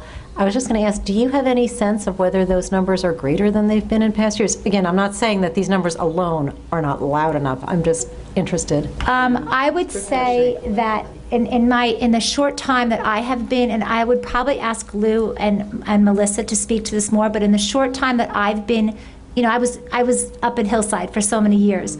So not that we were exempt from it, but it was different. In the short time that I've been here, in the 2 years, I've seen personally an increase in terms of hospitalizations, not even being able to find beds in Westchester hospitals because there is not enough room. So I don't know if that's what it was like 2 years ago. Melissa seems to be shaking her head that there has been an increase just from sitting in on the SST meetings in the high school. I mean, we are talking about serious mental health, suicide, not cutting classes, cutting oneself. So, to jump in. Go ahead. And add the middle school to it. I was just going to jump in and say, the last 2 years we've seen an increase both at the middle school and the high school. We've always been able to handle each building sort of separately. But over the last 2 years, we've been covering each other because a building could have so many kids in crisis at one particular time. So we have to call on resources from another building and share staff because those days have gotten so heavy. We're seeing a lot of that more and more. This year was the first time we've ever sent kids to Bellevue because there have been no beds in Westchester County. And for Connecticut, Silver Hills, or Silver something, it's an absolutely increase. Okay. More kids are in crisis. And I mean, really the acute crisis by the time they get to us. So, to answer that question. Thank you, Lou. Thank you. Yeah, we just want to say, Thank you. on a positive note, working on this, it's been a good process working with the teachers, the school community, the families, we're working hand in hand. We have these discussions.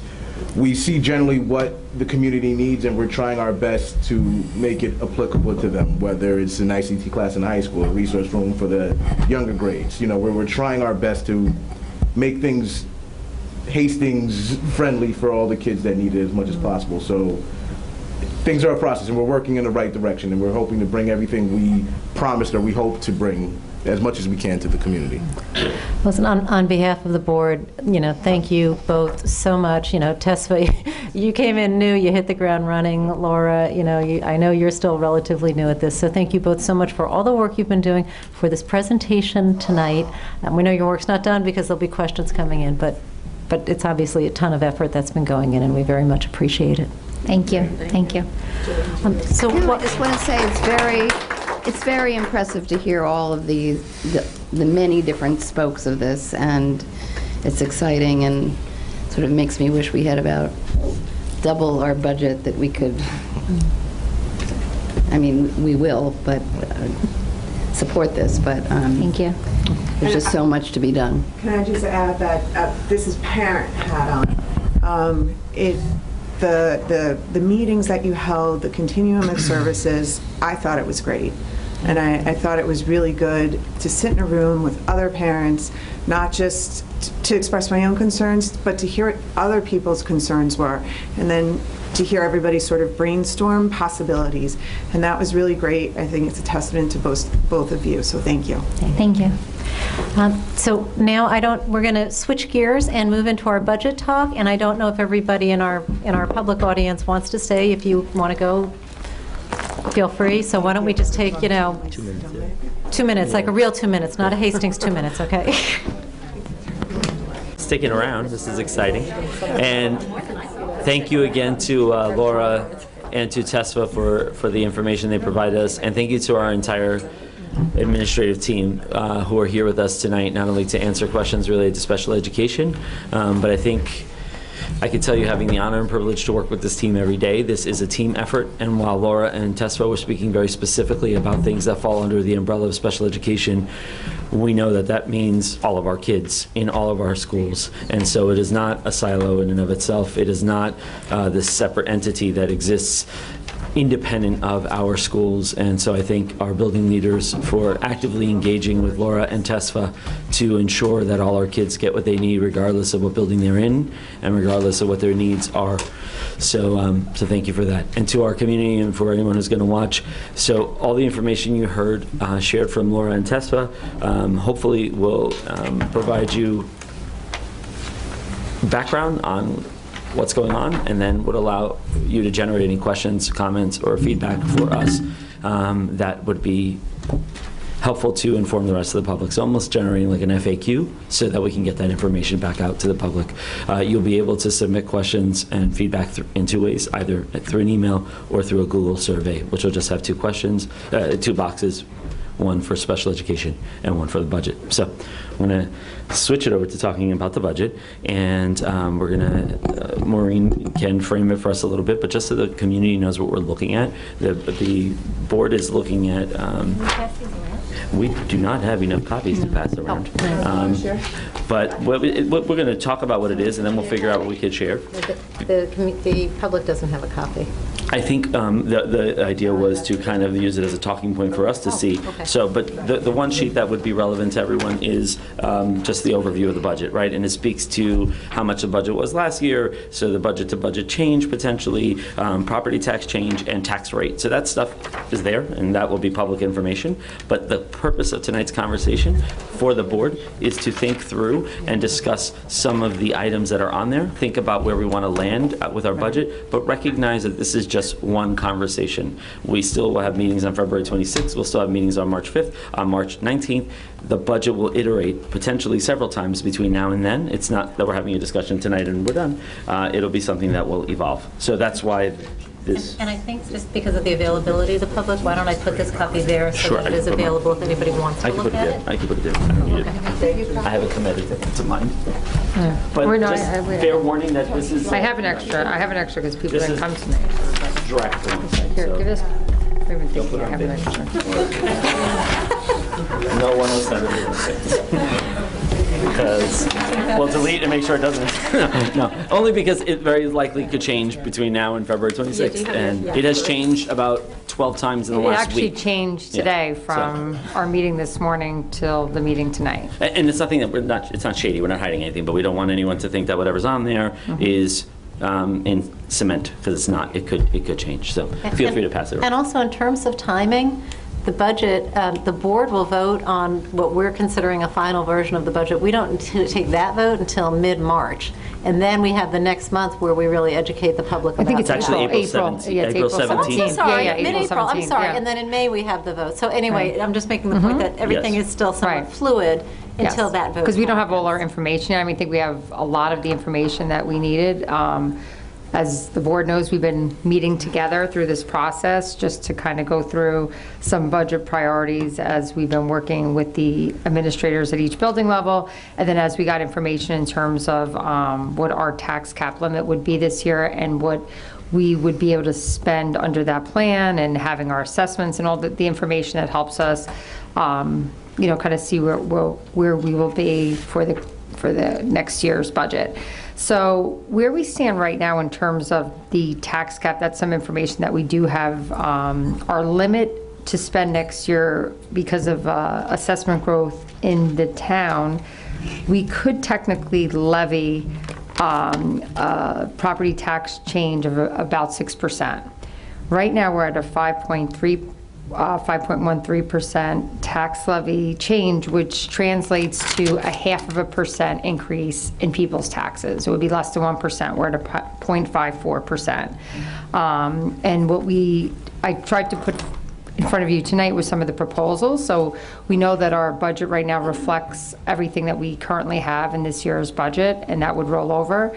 And in addition, at each level, I mean, we can go through some of those. Yeah, Do you think sure. it's good to highlight that? And then if you had any questions for any of the administrators about any of these additional or new programs, then they can speak to that. And just to clarify for the board, because not everyone has been in finance committee meetings, the tax cap is still 2%, right? But because we have a growth factor that is higher than a lot of other places, we have a little more room to grow our budget to maintain what we have. I don't mean grow necessarily to exponentially add to it, but to sustain what we have and potentially enhance what is in place. Right. So just have that as a reference point, and our community will learn more about that in the coming weeks as we talk about the different aspects of the budget. And the key piece on that is we can grow the budget without increasing our taxes Right. overwhelmingly. Right. So we're fortunate, and that growth factor, just for everyone to keep in mind, that does not happen every year. So you may not have that opportunity. Typically, I mean, even a few years back, we were only able to increase our levy about 1.4% or something like that. Last year, we had a little bit of growth factor. Part of the growth factor is because the assessment of the town, which includes some new properties that came online, that are generating additional tax dollars. So there was an individual who had purchased a home in Hastings, and that particular home is generating additional tax revenue that is in addition to like what had existed. So, we're benefiting from that, and it comes at a good time because there were some needs, like Laura had mentioned before, in terms of our clinical staff and increase in psychologists that we're able to propose in this budget that had we not had that growth factor may not have been possible. Can I just ask you, Sure. Do we know what goes in that growth factor? Do we know it's that property? Do we know? I know that definitely a portion of it is. I think I have multiple times reached out to the town, as I did last year in the growth factor. It has been certified by the state. I know, in fact, it's been a process, like we have been getting some parts of that property the last 3 years. Is that over? Like, have they gotten? Yes, I believe it is. I believe it is completely online at this point, but it does make, from my understanding, I think the property does pay close to $1 million in tax, something like close to that a year in taxes. So it is, and then also with the reassessment, we also have people who may be paying more taxes. But I mean, there is absolutely new dollars from that, not the entire growth. This is not increased assessed value as a function of the change in individual, like the overall. Well, part of it is. Yeah, part of it is, and some of it is new value, and that would be part of it, would be his property. But again, I have asked the town of Greenberg multiple times for the breakdown, but I think because it's a mixed number for them, they haven't said. But I do know that, in fact, we knew when this property was coming on that we would get, in fact, more additional dollars. Just as a question, what happens if there's a reduction in assessed values? So I looked at it today, so as an example, the assessed valuation that I received in November did go down slightly to the number, but the number here is reflecting some of that decrease. So they still, I think I had sent to the board not too long ago, there are still some residential cases being negotiated at the town. But as an example, I just plugged in today, if in fact between now and the end of the year, if let's just say $5 million of assessed value was challenged and agreed to, so if our assessment were to drop $5 million from this number, that would put the tax rate in about 1%. Okay. So we still have, like, even if that were to happen, which I do anticipate there will be some drop in that assessment. I'm hoping not a significant drop according to the town, like the amount of properties they indicated that were being negotiated down. I don't think, it could be $10,000 for some. I don't think, I think 5 million, even using 5 million as a high number for a drop in assessment, that would still only increase with this current budget, our tax rate to 1%. But I think that's good to keep in mind because you may want to, if the board had a particular tax rate in mind that they were comfortable, that would allow for that change if there was a drop in the assessed value to stay at that 1% mark. I just want to, before we go into the details of what's included, if that assessment were not to change and you wanted to levy up to the tax cap limit, like we have some other items that we have not included, but if there were some contingency or additional items that needed to be added, right now we're approximately $400,000 below the tax cap limit. That's the .54, puts us at the 5.13. 1.5, it would put us at 1.54 tax rate. Change. I'm sorry. If I added if we were to just, if the board felt it was in our best interest to go to the max tax levy, the resulting tax rate with the information we have today, with the assessment we have today, would mean for individual taxpayers, their tax rate increase would be 1.54%. Would be the tax cap. Yes, well, for the, tax rate, the levy increase would actually be that would be the 6%. It would be a 6% levy increase. Okay, so, but without adding those additional, right now, we're looking at 0.54? Yes. Okay, so it Yep. adds 1 point up. That's where we are right now. Okay. With everything that's listed. Okay. Right? Yeah. So we can just, so we can just go through what's Sure. included in that And thus just so far. everyone is clear, this part of it has also iterated based on different conversations that we've had over the last month. Those of you who were finance about, 6 weeks ago know that we were having a different conversation because we were looking at different numbers. We got state aid number changed a little bit. We found out that we got somebody, here, a student that might have been going out for, tuition, we're not having to pay tuition, they're here. Things like that change, and that affected what we were looking at. Right. And it also affected the conversations about proposals with our building leadership team, which, as they've had time, they've also looked at things. So, for example, middle school worked on a mock schedule for next year very early, which we are greatly appreciative of. But it allowed them to see, okay, we want to be able to do this. I mean, it's very much like a jigsaw puzzle that looks a certain way today, may not look the same way in 3 months, but from those projections, we made adjustments. Same with the high school. Elementary, we're looking at numbers of kids, right? And so right now, as you'll see on the list here, we're projecting 5 incoming kindergartens, just based on enrollment and based on sort of what we're hearing about data.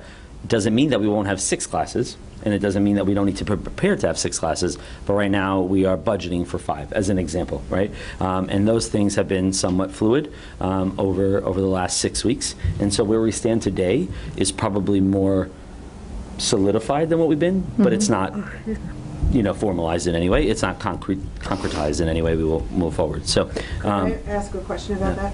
So when you say anticipating possibly 5 more students, is that based upon the kindergarten screening that was done, or just like in general, we can expect? Well, we look at our numbers over the past few years, and then we look at data in the county as well, and so you just kind of make projections off of that. But we are starting kindergarten registration next week, so depending on how that goes, and suddenly, let's say we get 100 kids registered next week, that's a significant number. That would lead us to believe then we are going to have 6 sections. Right, we always start with 5. We've always traditionally started with 5, and based upon the initial kindergarten registration process, we look at where we were comparatively to years past, and if we've had like 80 at that mark, then typically we're at 5. When we've had like 90, then typically we find that we go to 6 sections, just the So way then things next week, we'll have turn a over. different conversation potentially. Right, okay. Makes this fun.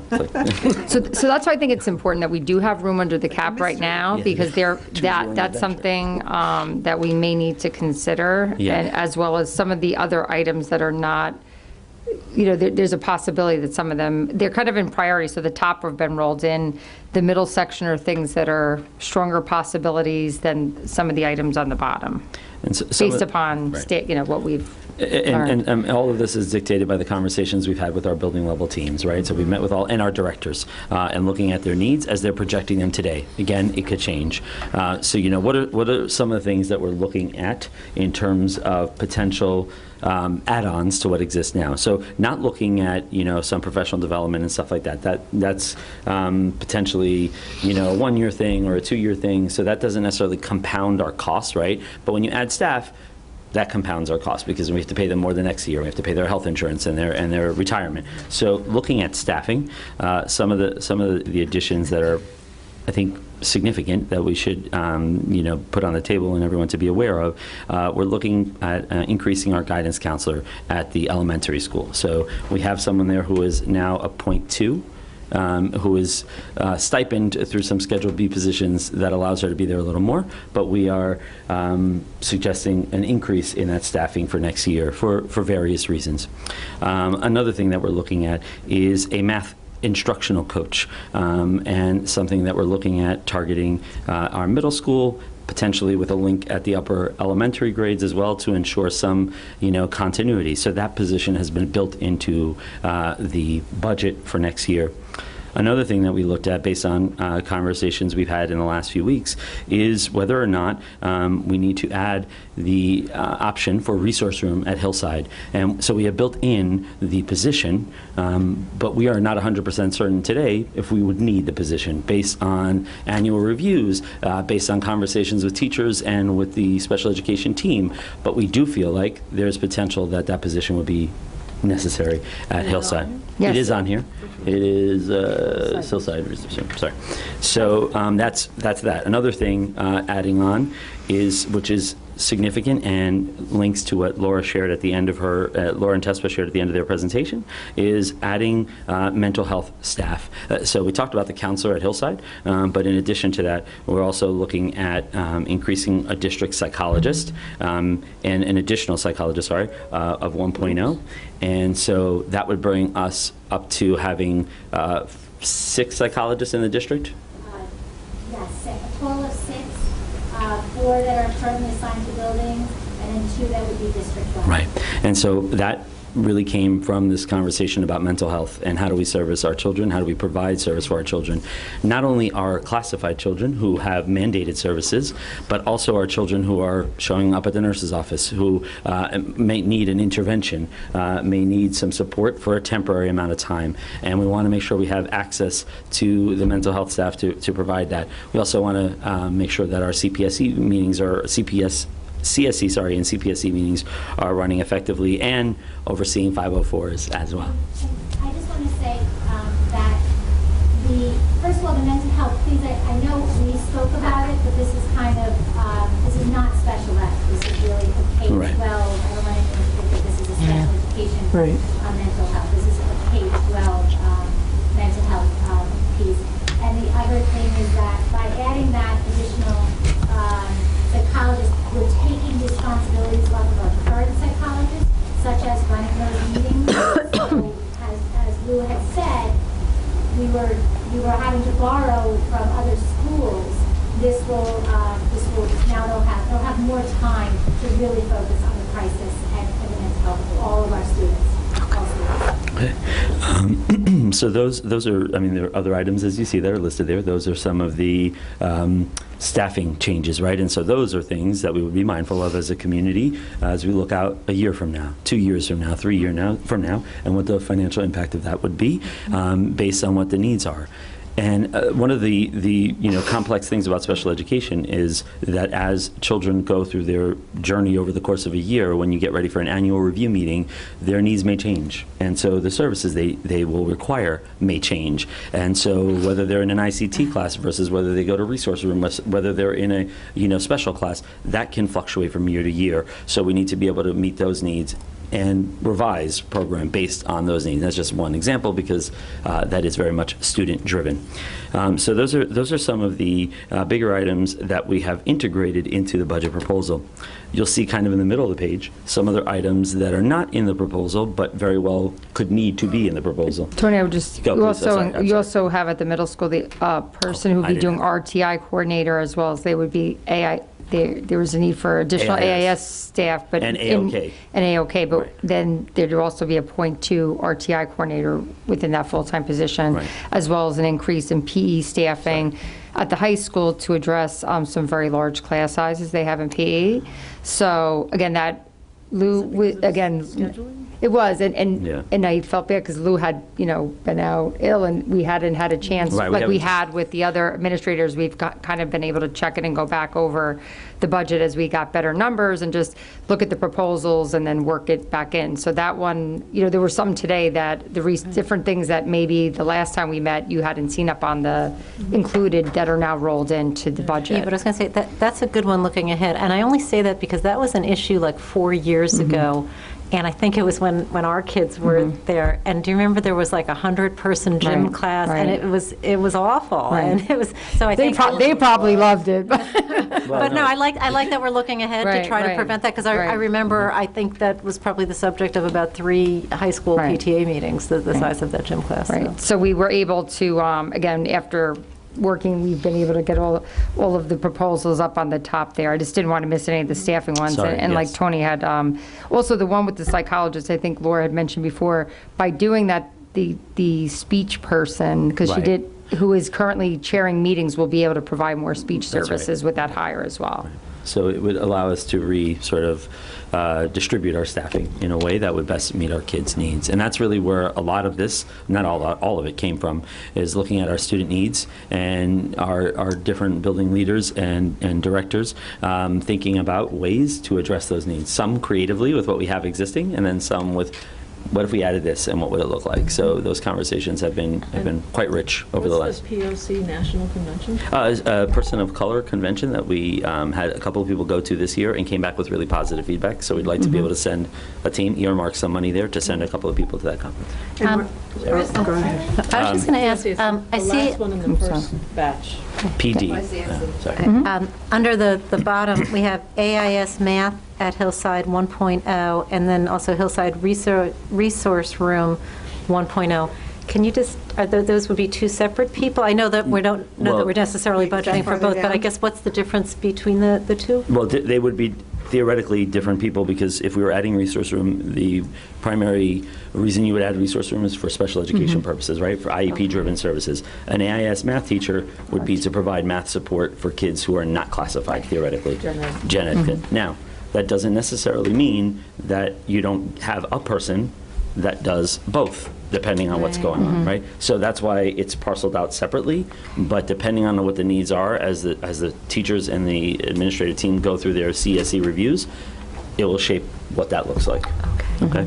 So. And I also saw under the proposal, I know Laura had spoken about the ICT classes in chemistry, in geometry. So I see geometry, we haven't built that one in yet. It's algebra.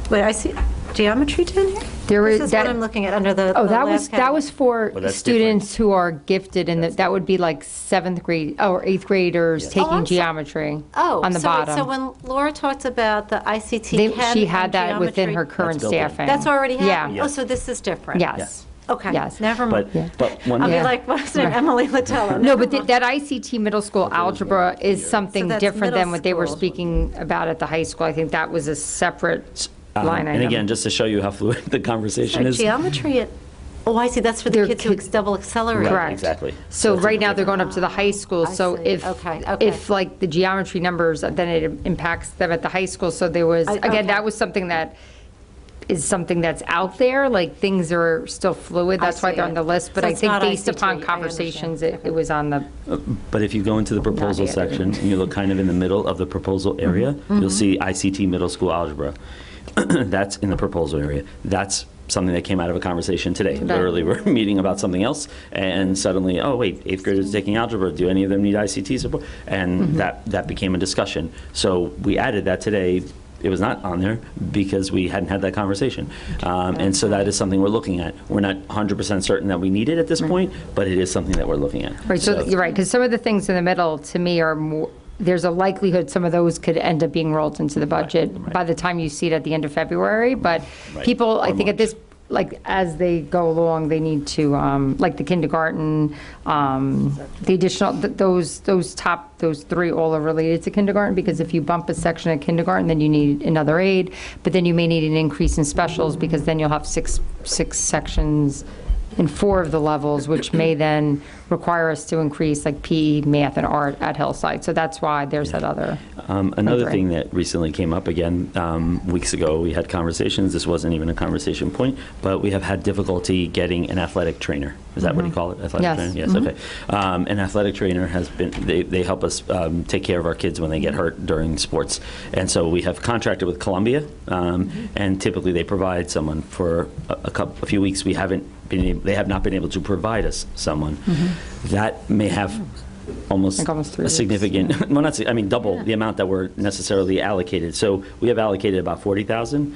Columbia said, well, if you make it 70, we'll probably be able to find you someone, that kind of thing. And that would still be actually not a terrible price, I mean, for what we're getting, but, you know, because they're here. I mean, I guess on the per hour, if you were to annualize it, in fairness, it's not completely. But as an example of something, again, about 6 weeks ago was not something we talked about. Right. We had to talk about it because we need to fill that position. It's about our kids' health and safety.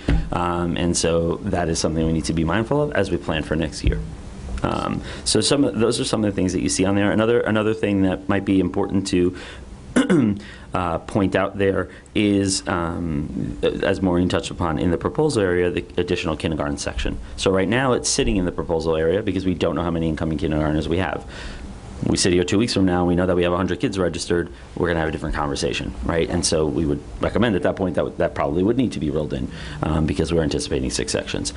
So the proposal area is probably the most fluid on that list at this point. At the bottom of the proposal area is, I would argue, probably more long-term stuff that we'd like to see built in down the road. One of the things that's on there is the Hillside back playground, which is quite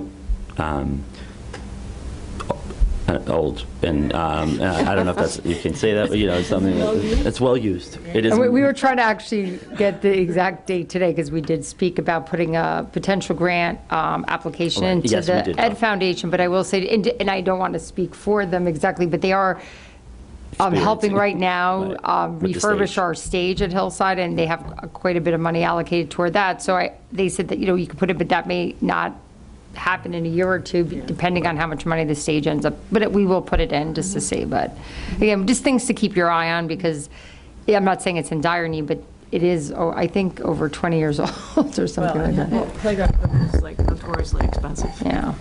It's insane. Go ahead. Sorry.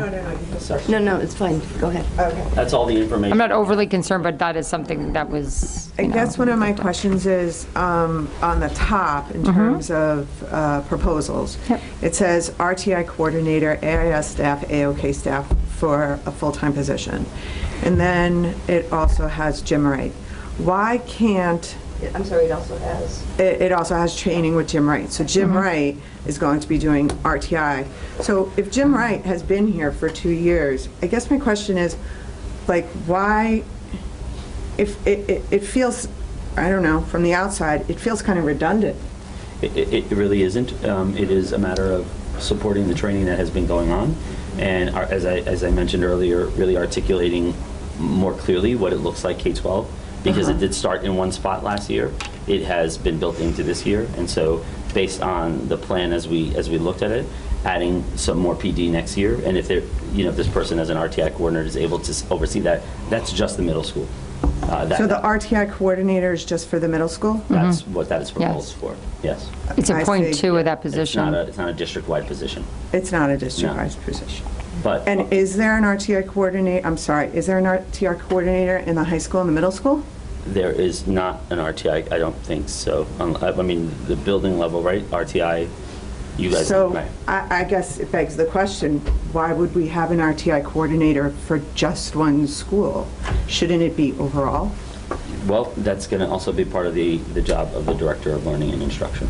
because it is a multi-tiered system of support, right? So if it's the part, I'm sorry, it's, then I got to go back. If it's going to be the part, if it's going to be the job of the Director of Curriculum Instruction and Administration, well then, why would you need an RTI coordinator at the middle school?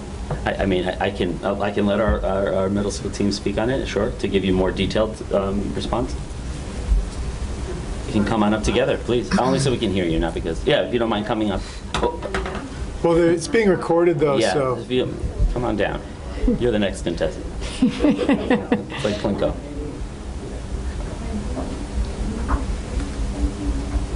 Hi. Thank you, Gail. Thank you, Chris. So Chris has been spearheading the RTI program and the structure of it, so I'm going to let him speak to it. Okay. But I will say that there is an enormous amount of data collected and analyzed. So, better? So Chris has been spearheading our review of RTI in the past. How's this? Yes, yeah. All right, so. Wait, you can pull it closer to you. So you don't You have to can rock lean out, over. right? You can just. So, can you hear me now? Request.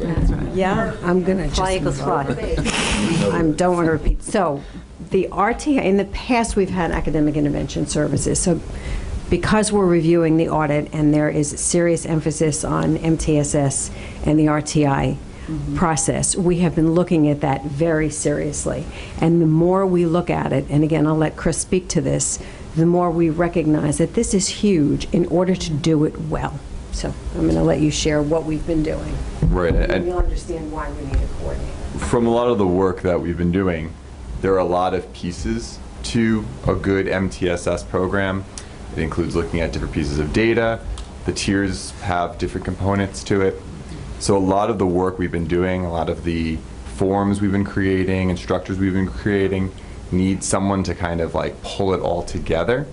And that's why we found we felt that the coordinator would be a good person to kind of pull all those pieces together.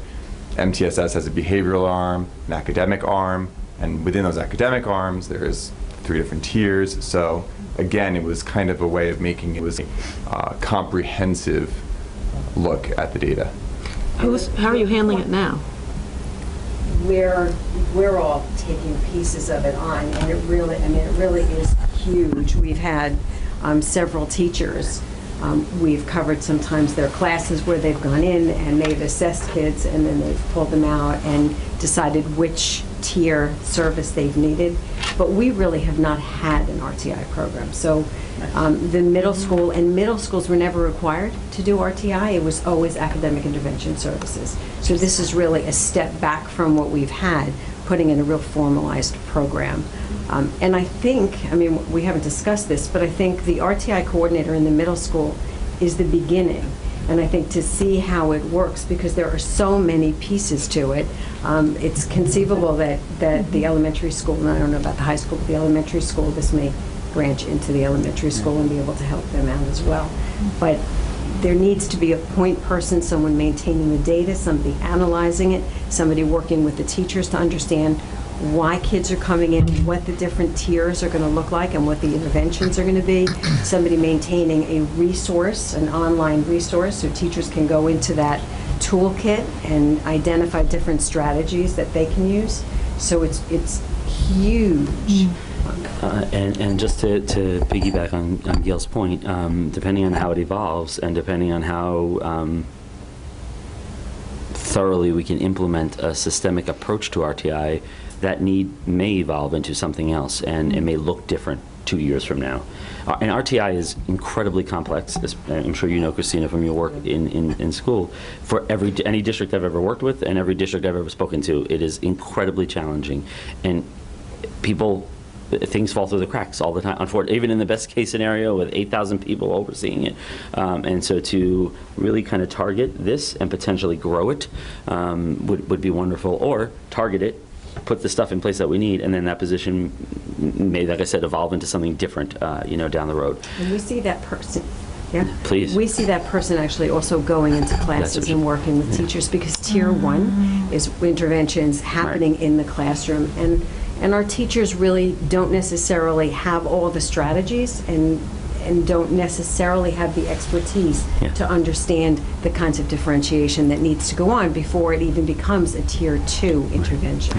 And you know, I'll just add, Tony, you and I were just talking about RTI because it is mandated, but you and I had both read literature that it was actually, it was hurting because it wasn't being done the right way. Right. And then, you know, we were discussing and you were saying that when it's properly done, then it's good. So I don't mind bringing in somebody else. And I'll also add, I think it will also, you know, with our new position, with our new director of learning, this will help support that person. And one of my concerns about that position has always been, is there support for that person? So if we bring in, you know, part-time RTI, and I have to say, I am thrilled to see the math coach for the middle school in this because it's been a long time, you know, and I know that Farragut has been trying really to you know, I don't want to use the word improve because that suggests it's not good, but to really take it to new heights. And I think that this does it. I think this person can hit the ground running, maybe start even with differentiating some lesson plans even before the director has come up with what his or her vision is. But if we can support that position through an RTI, through a coach, that's a great start for this new person. And again, for math in our middle school, I'll just add this piece because this is what I've always said. I think we do have a group of kids who in their younger times, in 6th and 7th, could really accelerate further, but we haven't had the appropriate venue, so we've been looking towards other things that are, they can work, but we can do it, we can really make that work, and this will allow for that sort of level of differentiation in 6th grade, in 7th grade, and 8th grade, so I'm really happy. So I also think this probably exemplifies the point that we do need to have a very thoughtful and intentional conversation around professional development in our district, and that's not something, at least as far as I know, that we've articulated and codified in any way. And so your question earlier, Christina, about PD for the general ed teachers who are working with all our kids because there are special ed children in every classroom, but this Gail just touched on this notion of differentiation, tiered instruction. That's about finesse. That's about a toolbox. That's about, not literally, but figuratively. Those are two huge focal points for professional development. We've also dedicated ourselves to professional learning around diversity, around bias, around racism, and how we are integrating those learning experiences into our faculty meetings, into our classroom learning experiences. That's a huge bucket, right? And those are just 3. And we could probably list about integrating, instructional technology came up from our teachers. They were looking for more PD in that area. So these are things that are kind of, dots all over. How do we connect them all, right? And so, and RTI, because it speaks to general education, and in coordinating with the director of learning, in essence, could also inform that. And so while it's really focused on specific kids, it could inform that work. And so, we're excited about the possibility. Also recognizing that it's point 2. It's not like it's some full-time position because the person, could be needed. It could be pulled, in so many different directions. And that's something that we've talked about even with Gail and Chris. The puzzle looks a certain way today in terms of the schedule. It may look different in May. It may look different in July. And so we're going to have to accommodate for that.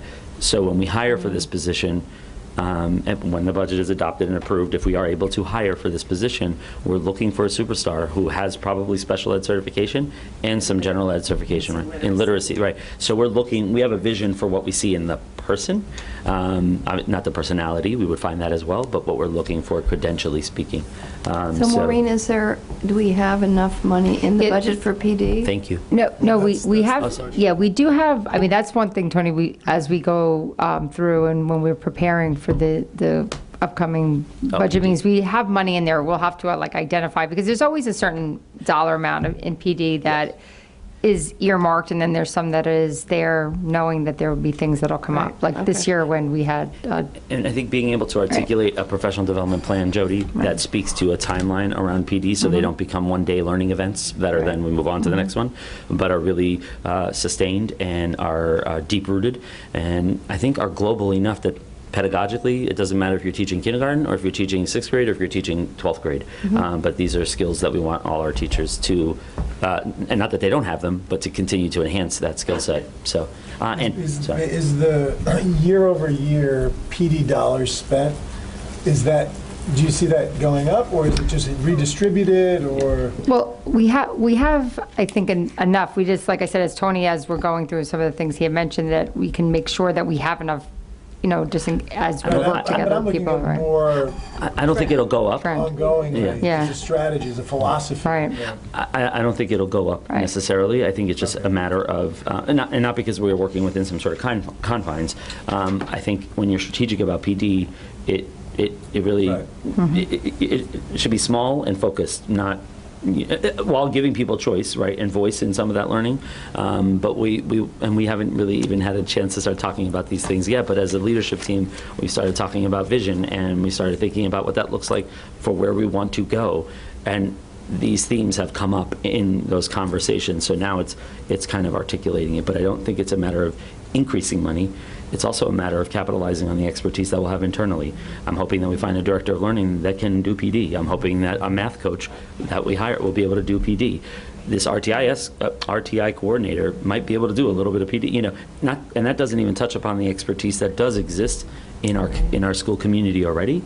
Not that we're going to force PD on our teachers, but people that do have an interest in sharing their knowledge. So it's an exciting place to actually start this journey, because professional learning is an opportunity for us to model for our kids that we're continuously growing, that we're continuously enhancing our skill set, and that we see ourselves as learners first. So I'm excited about that work moving forward. That PD with teachers that have been leading classes on different expertise. After school. Yes, started it. Yeah, we did that this year, thanks to our leadership team. Please, And microphone. I'm just going to give us a soft 10-minute warning. Okay. Oh, I like it. Just clarify, so before we were talking about the RTA coordinator, I think you mentioned 0.2, and I might be getting confused, and then I looked at this and it says 1.0. So I'm wondering, is the RTI coordinator 0.2 and then AIS staff? So whoever's hired is also going to be in the classroom and teaching an AIS class? It's the position that we need. We may be moving people on our staff around. So we need a 0.6 AIS, we need a 0.2 RTI coordinator, we need a 0.2 earth science support teacher. Those are the pieces that we need. But who it is will be. This person that we bring in will be the RTI coordinator most probably, but there may be somebody internally that wants to take these positions, and then we'll have to fill those positions. Okay. Yeah. Okay, thank you. Sure. I have a quick Please one. go. Unrelated to a lot of this. Maureen, is this? Should we go? At the bottom. Yeah, you don't have to sit there anymore. For facilities. You're not you with can't leave totally. 100,000. Right. Is that really having? No, Jody, wait, do you mind repeating it? I'm sorry. Yeah, I'm just talking about the money that's allotted here for facilities, for additional building work, given some of what we've been talking about in Facilities Committee. Is that really enough money? Well, there's two things. I think, again, a lot of these are anything people give to us in terms of proposals, right? So all of these come from building levels, and then they're folded in, right? And then as we keep meeting with them, they kind of shift around and move into different buckets. I think that's a separate conversation, because I think we've started to realize that, my hope would be that the board would allow for the increase to the capital reserve this year, and then fund money there, which would not require us to have money allocated in our yearly budget for that work. Maureen's suggestion to add to the capital reserve fund makes a lot of sense, just based on the fact that we have a building that's and we also receive the aid when we do it that way, because it allows you to plan for the work, submit it, and then get back. Well, this year, as an example, it is 42.4, but as an example, the rate changes because there is an interest level on it, so sometimes it could even be closer to 47 cents on the dollar. So, I mean, again, 40 cents on the dollar getting back is significant on $1 million worth of work. So being strategic about some of those reserve funds and how we allocate money there necessarily, moving down the road, would allow us to be prepared for whether it's a staffing need, whether it's a physical, I mean, capital reserve is a little different. And the great thing about a capital reserve fund, if I understand it, and Maureen has taught me a lot, is once we put money in that, the community gets to vote on how we use that money. Yes. So if we decide that we want to pull it out and, fix, I don't know, the boiler downstairs, I don't even know if that's a capital project, but if we could. It would be, yes. All right, okay, there you go. Then, if not if it just blows up. But you can get and an bite your tongue. emergency and be able to Right. pass it through, but they're planned projects. The community gets to vote on it, right? So just like you would vote on the budget on May 16th, one of the proposals would be, we're using the money for this. And so it holds us as a district to some level of accountability as a board, as a leadership team, and to be transparent about that, which we are. We will, but this is, an even more specific way to do that. So. I have a question related to something else, unless anybody's Anyone. following. This is a pretty black and white question. The calculators that we have on here, is that for calculators for families who are struggling? Yes, or for yes, that's everybody? it, that's Okay. it. Yes. So the original proposal was support that. 50,000, so we put in 10, and again, it may be a little bit less than that, but I think in speaking. But we're still asking families who can afford to Yes, afford. yes, exactly. And again, a conversation, to your point that we started talking about at a finance, I think we started this conversation at finance, and then today we were together and we asked Lou and Gail what would be the implications of that if we needed, and there was an agreement that if we had enough calculators for families who may not be able to afford them, would be fine, and our families could be asked to purchase. And you always need some extra for the kids who forget them as well. Like, what I mean? So I think it's the combination of both. We probably have to improve our inventory system a little bit, scan, barcode, whatever. Right. But we'll work on that as we go forward. And I But- will say to parents, as you pay that money for the calculator, I will say that they have lasted my children a good 7-8 years, so they've lasted them through college. But I would also say to that, once your kids leave here, if they don't need them in college, you could also Oh donate my them gosh, to totally. school. I was just going to say that. These are a new type I of just found calculator. two. I Yeah. don't know if that's they're still. it's They are newer. relatively Yeah, new. it's a newer. I think they're. It does not apply. Unfortunately, TI has improved their product, and of course the AP programs have gone on. So AP Calculus, AB, and BC are requiring these new breed calculators. Dang. And that's one of the reasons why the shift. In addition, there's also the requirement from the Algebra 2 regions, Right. geometry regions, and even the algebra regions to have a certain level of calculator. That's what the original proposal was, for the middle school and the high school. After we met today, we thought about the implications of cost, and we're going to go back to our old model of providing those for those who don't have the means to buy their own. But we do need to shift into the new style of calculator with the new functionality to sort of offer our coursework. And Greg Stevens has been very mindful of that. I mean, he's not like spending money left and right. In fact, he rebudgeted to try to buy some of them this year so that we could, save some money next year. Hopefully we'll be current Right. for a few years, Right. and then that method would work. As kids graduate, and they can It can be their gift back. pay them back.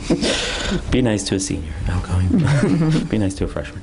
I'm just looking at the clock Sure. right Please. now, so if Any there are other other important things that we need to get to or questions, feel free, but we'll look towards. I mean, I guess I'd be interested just in a higher level philosophical conversation amongst us as a board. I mean, these high level numbers, do they feel good? Do they look good to everyone? One thing I will say that I really like about this budget is, everyone knows, I'm interested in strategic planning. We haven't had an opportunity to do that.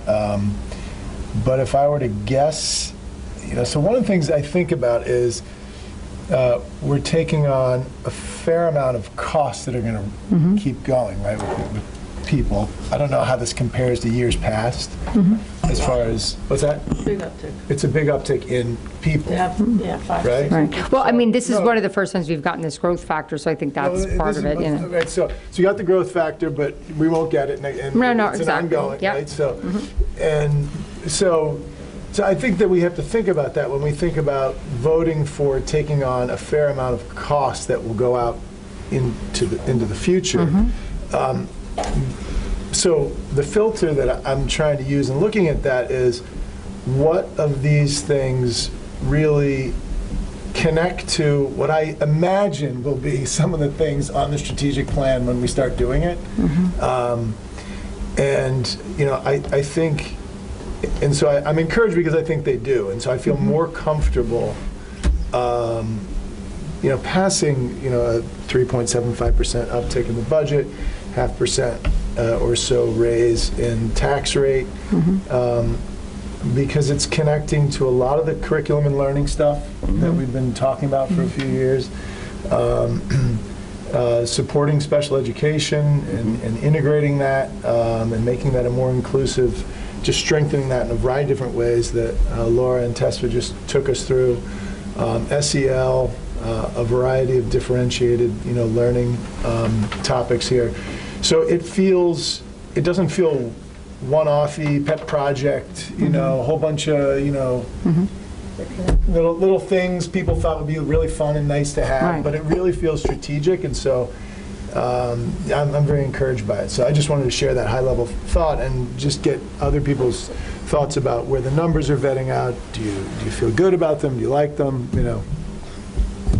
Any thoughts? Yeah, thumbs up.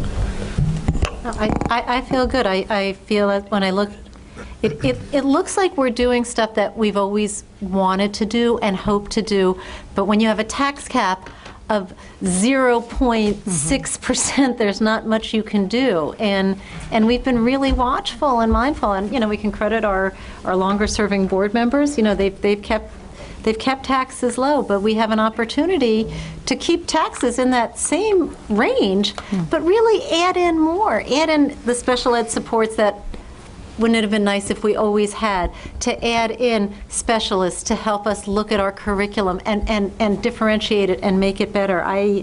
To me, it's an opportunity to do our wish list. And I agree, not in a pet project way. This is really, and I have to say, and I like the RTI because to me that's that bridge between special ed and gen ed. That's what takes those silos away. So And if I can just say a couple of things. One is I have to commend Maureen in her willingness to massage these numbers probably multiple times a day over the last couple of months, but also more broadly against the last several years of the work in the district, to be really fiscally responsible about what needed to happen and what did happen. So I thank you, Maureen, and has educated me tremendously. But as we look at some of these add-ons, to be very intentional about those add-ons, in some instances filling gaps that have existed potentially for years, and in some instances to start the work. It's kind of like we're in neutral, so now put it in drive and go, because we know that we need to go this direction. So I do think it has, much to the credit of our building leadership team, thought out and not just, okay, let's just add this. And I thank you for saying that, Doug and Lisa. And we're going to have to be revisiting this every year, right? Yes. We don't know where we sit a year from now financially. We don't know what this tax plan, at the federal level means for us here in Hastings. We don't know what our growth factor looks like next year. We don't know what our state aid looks like next year. So these are conversations that we're going to be revisiting. And what I also think is important to recognize, and again, a credit to Maureen for being able to put the picture on the table, but to our building leadership team for being able to say, all right, if we have to make cuts, how do we make cuts that don't impact kids? How do we make cuts that don't impact our educators? And there were some really creative conversations. I'm going to start renting out my parking spot. No, and I commend them for being partners in this work, because it's not easy. Those are not easy conversations to have. So where we sit a year from now, 2 years from now, 5 years from now, may be different.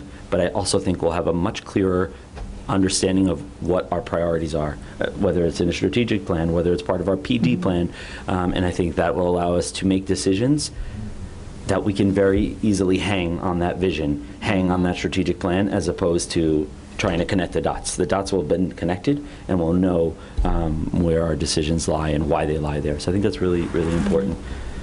And our kids are so awesome. Like, our kids here are really, and I'm not because you're here. I mean, I don't even know who your kids are. But our kids are so bright and so engaged and so invested in this place, that to provide them opportunities that we can to enhance what already exists is really just, it's wonderful. And I can tell you that kids have informed these conversations directly and indirectly through not only the building level and even focus groups that I've engaged in. Our kids are aware of the mental health issues that exist.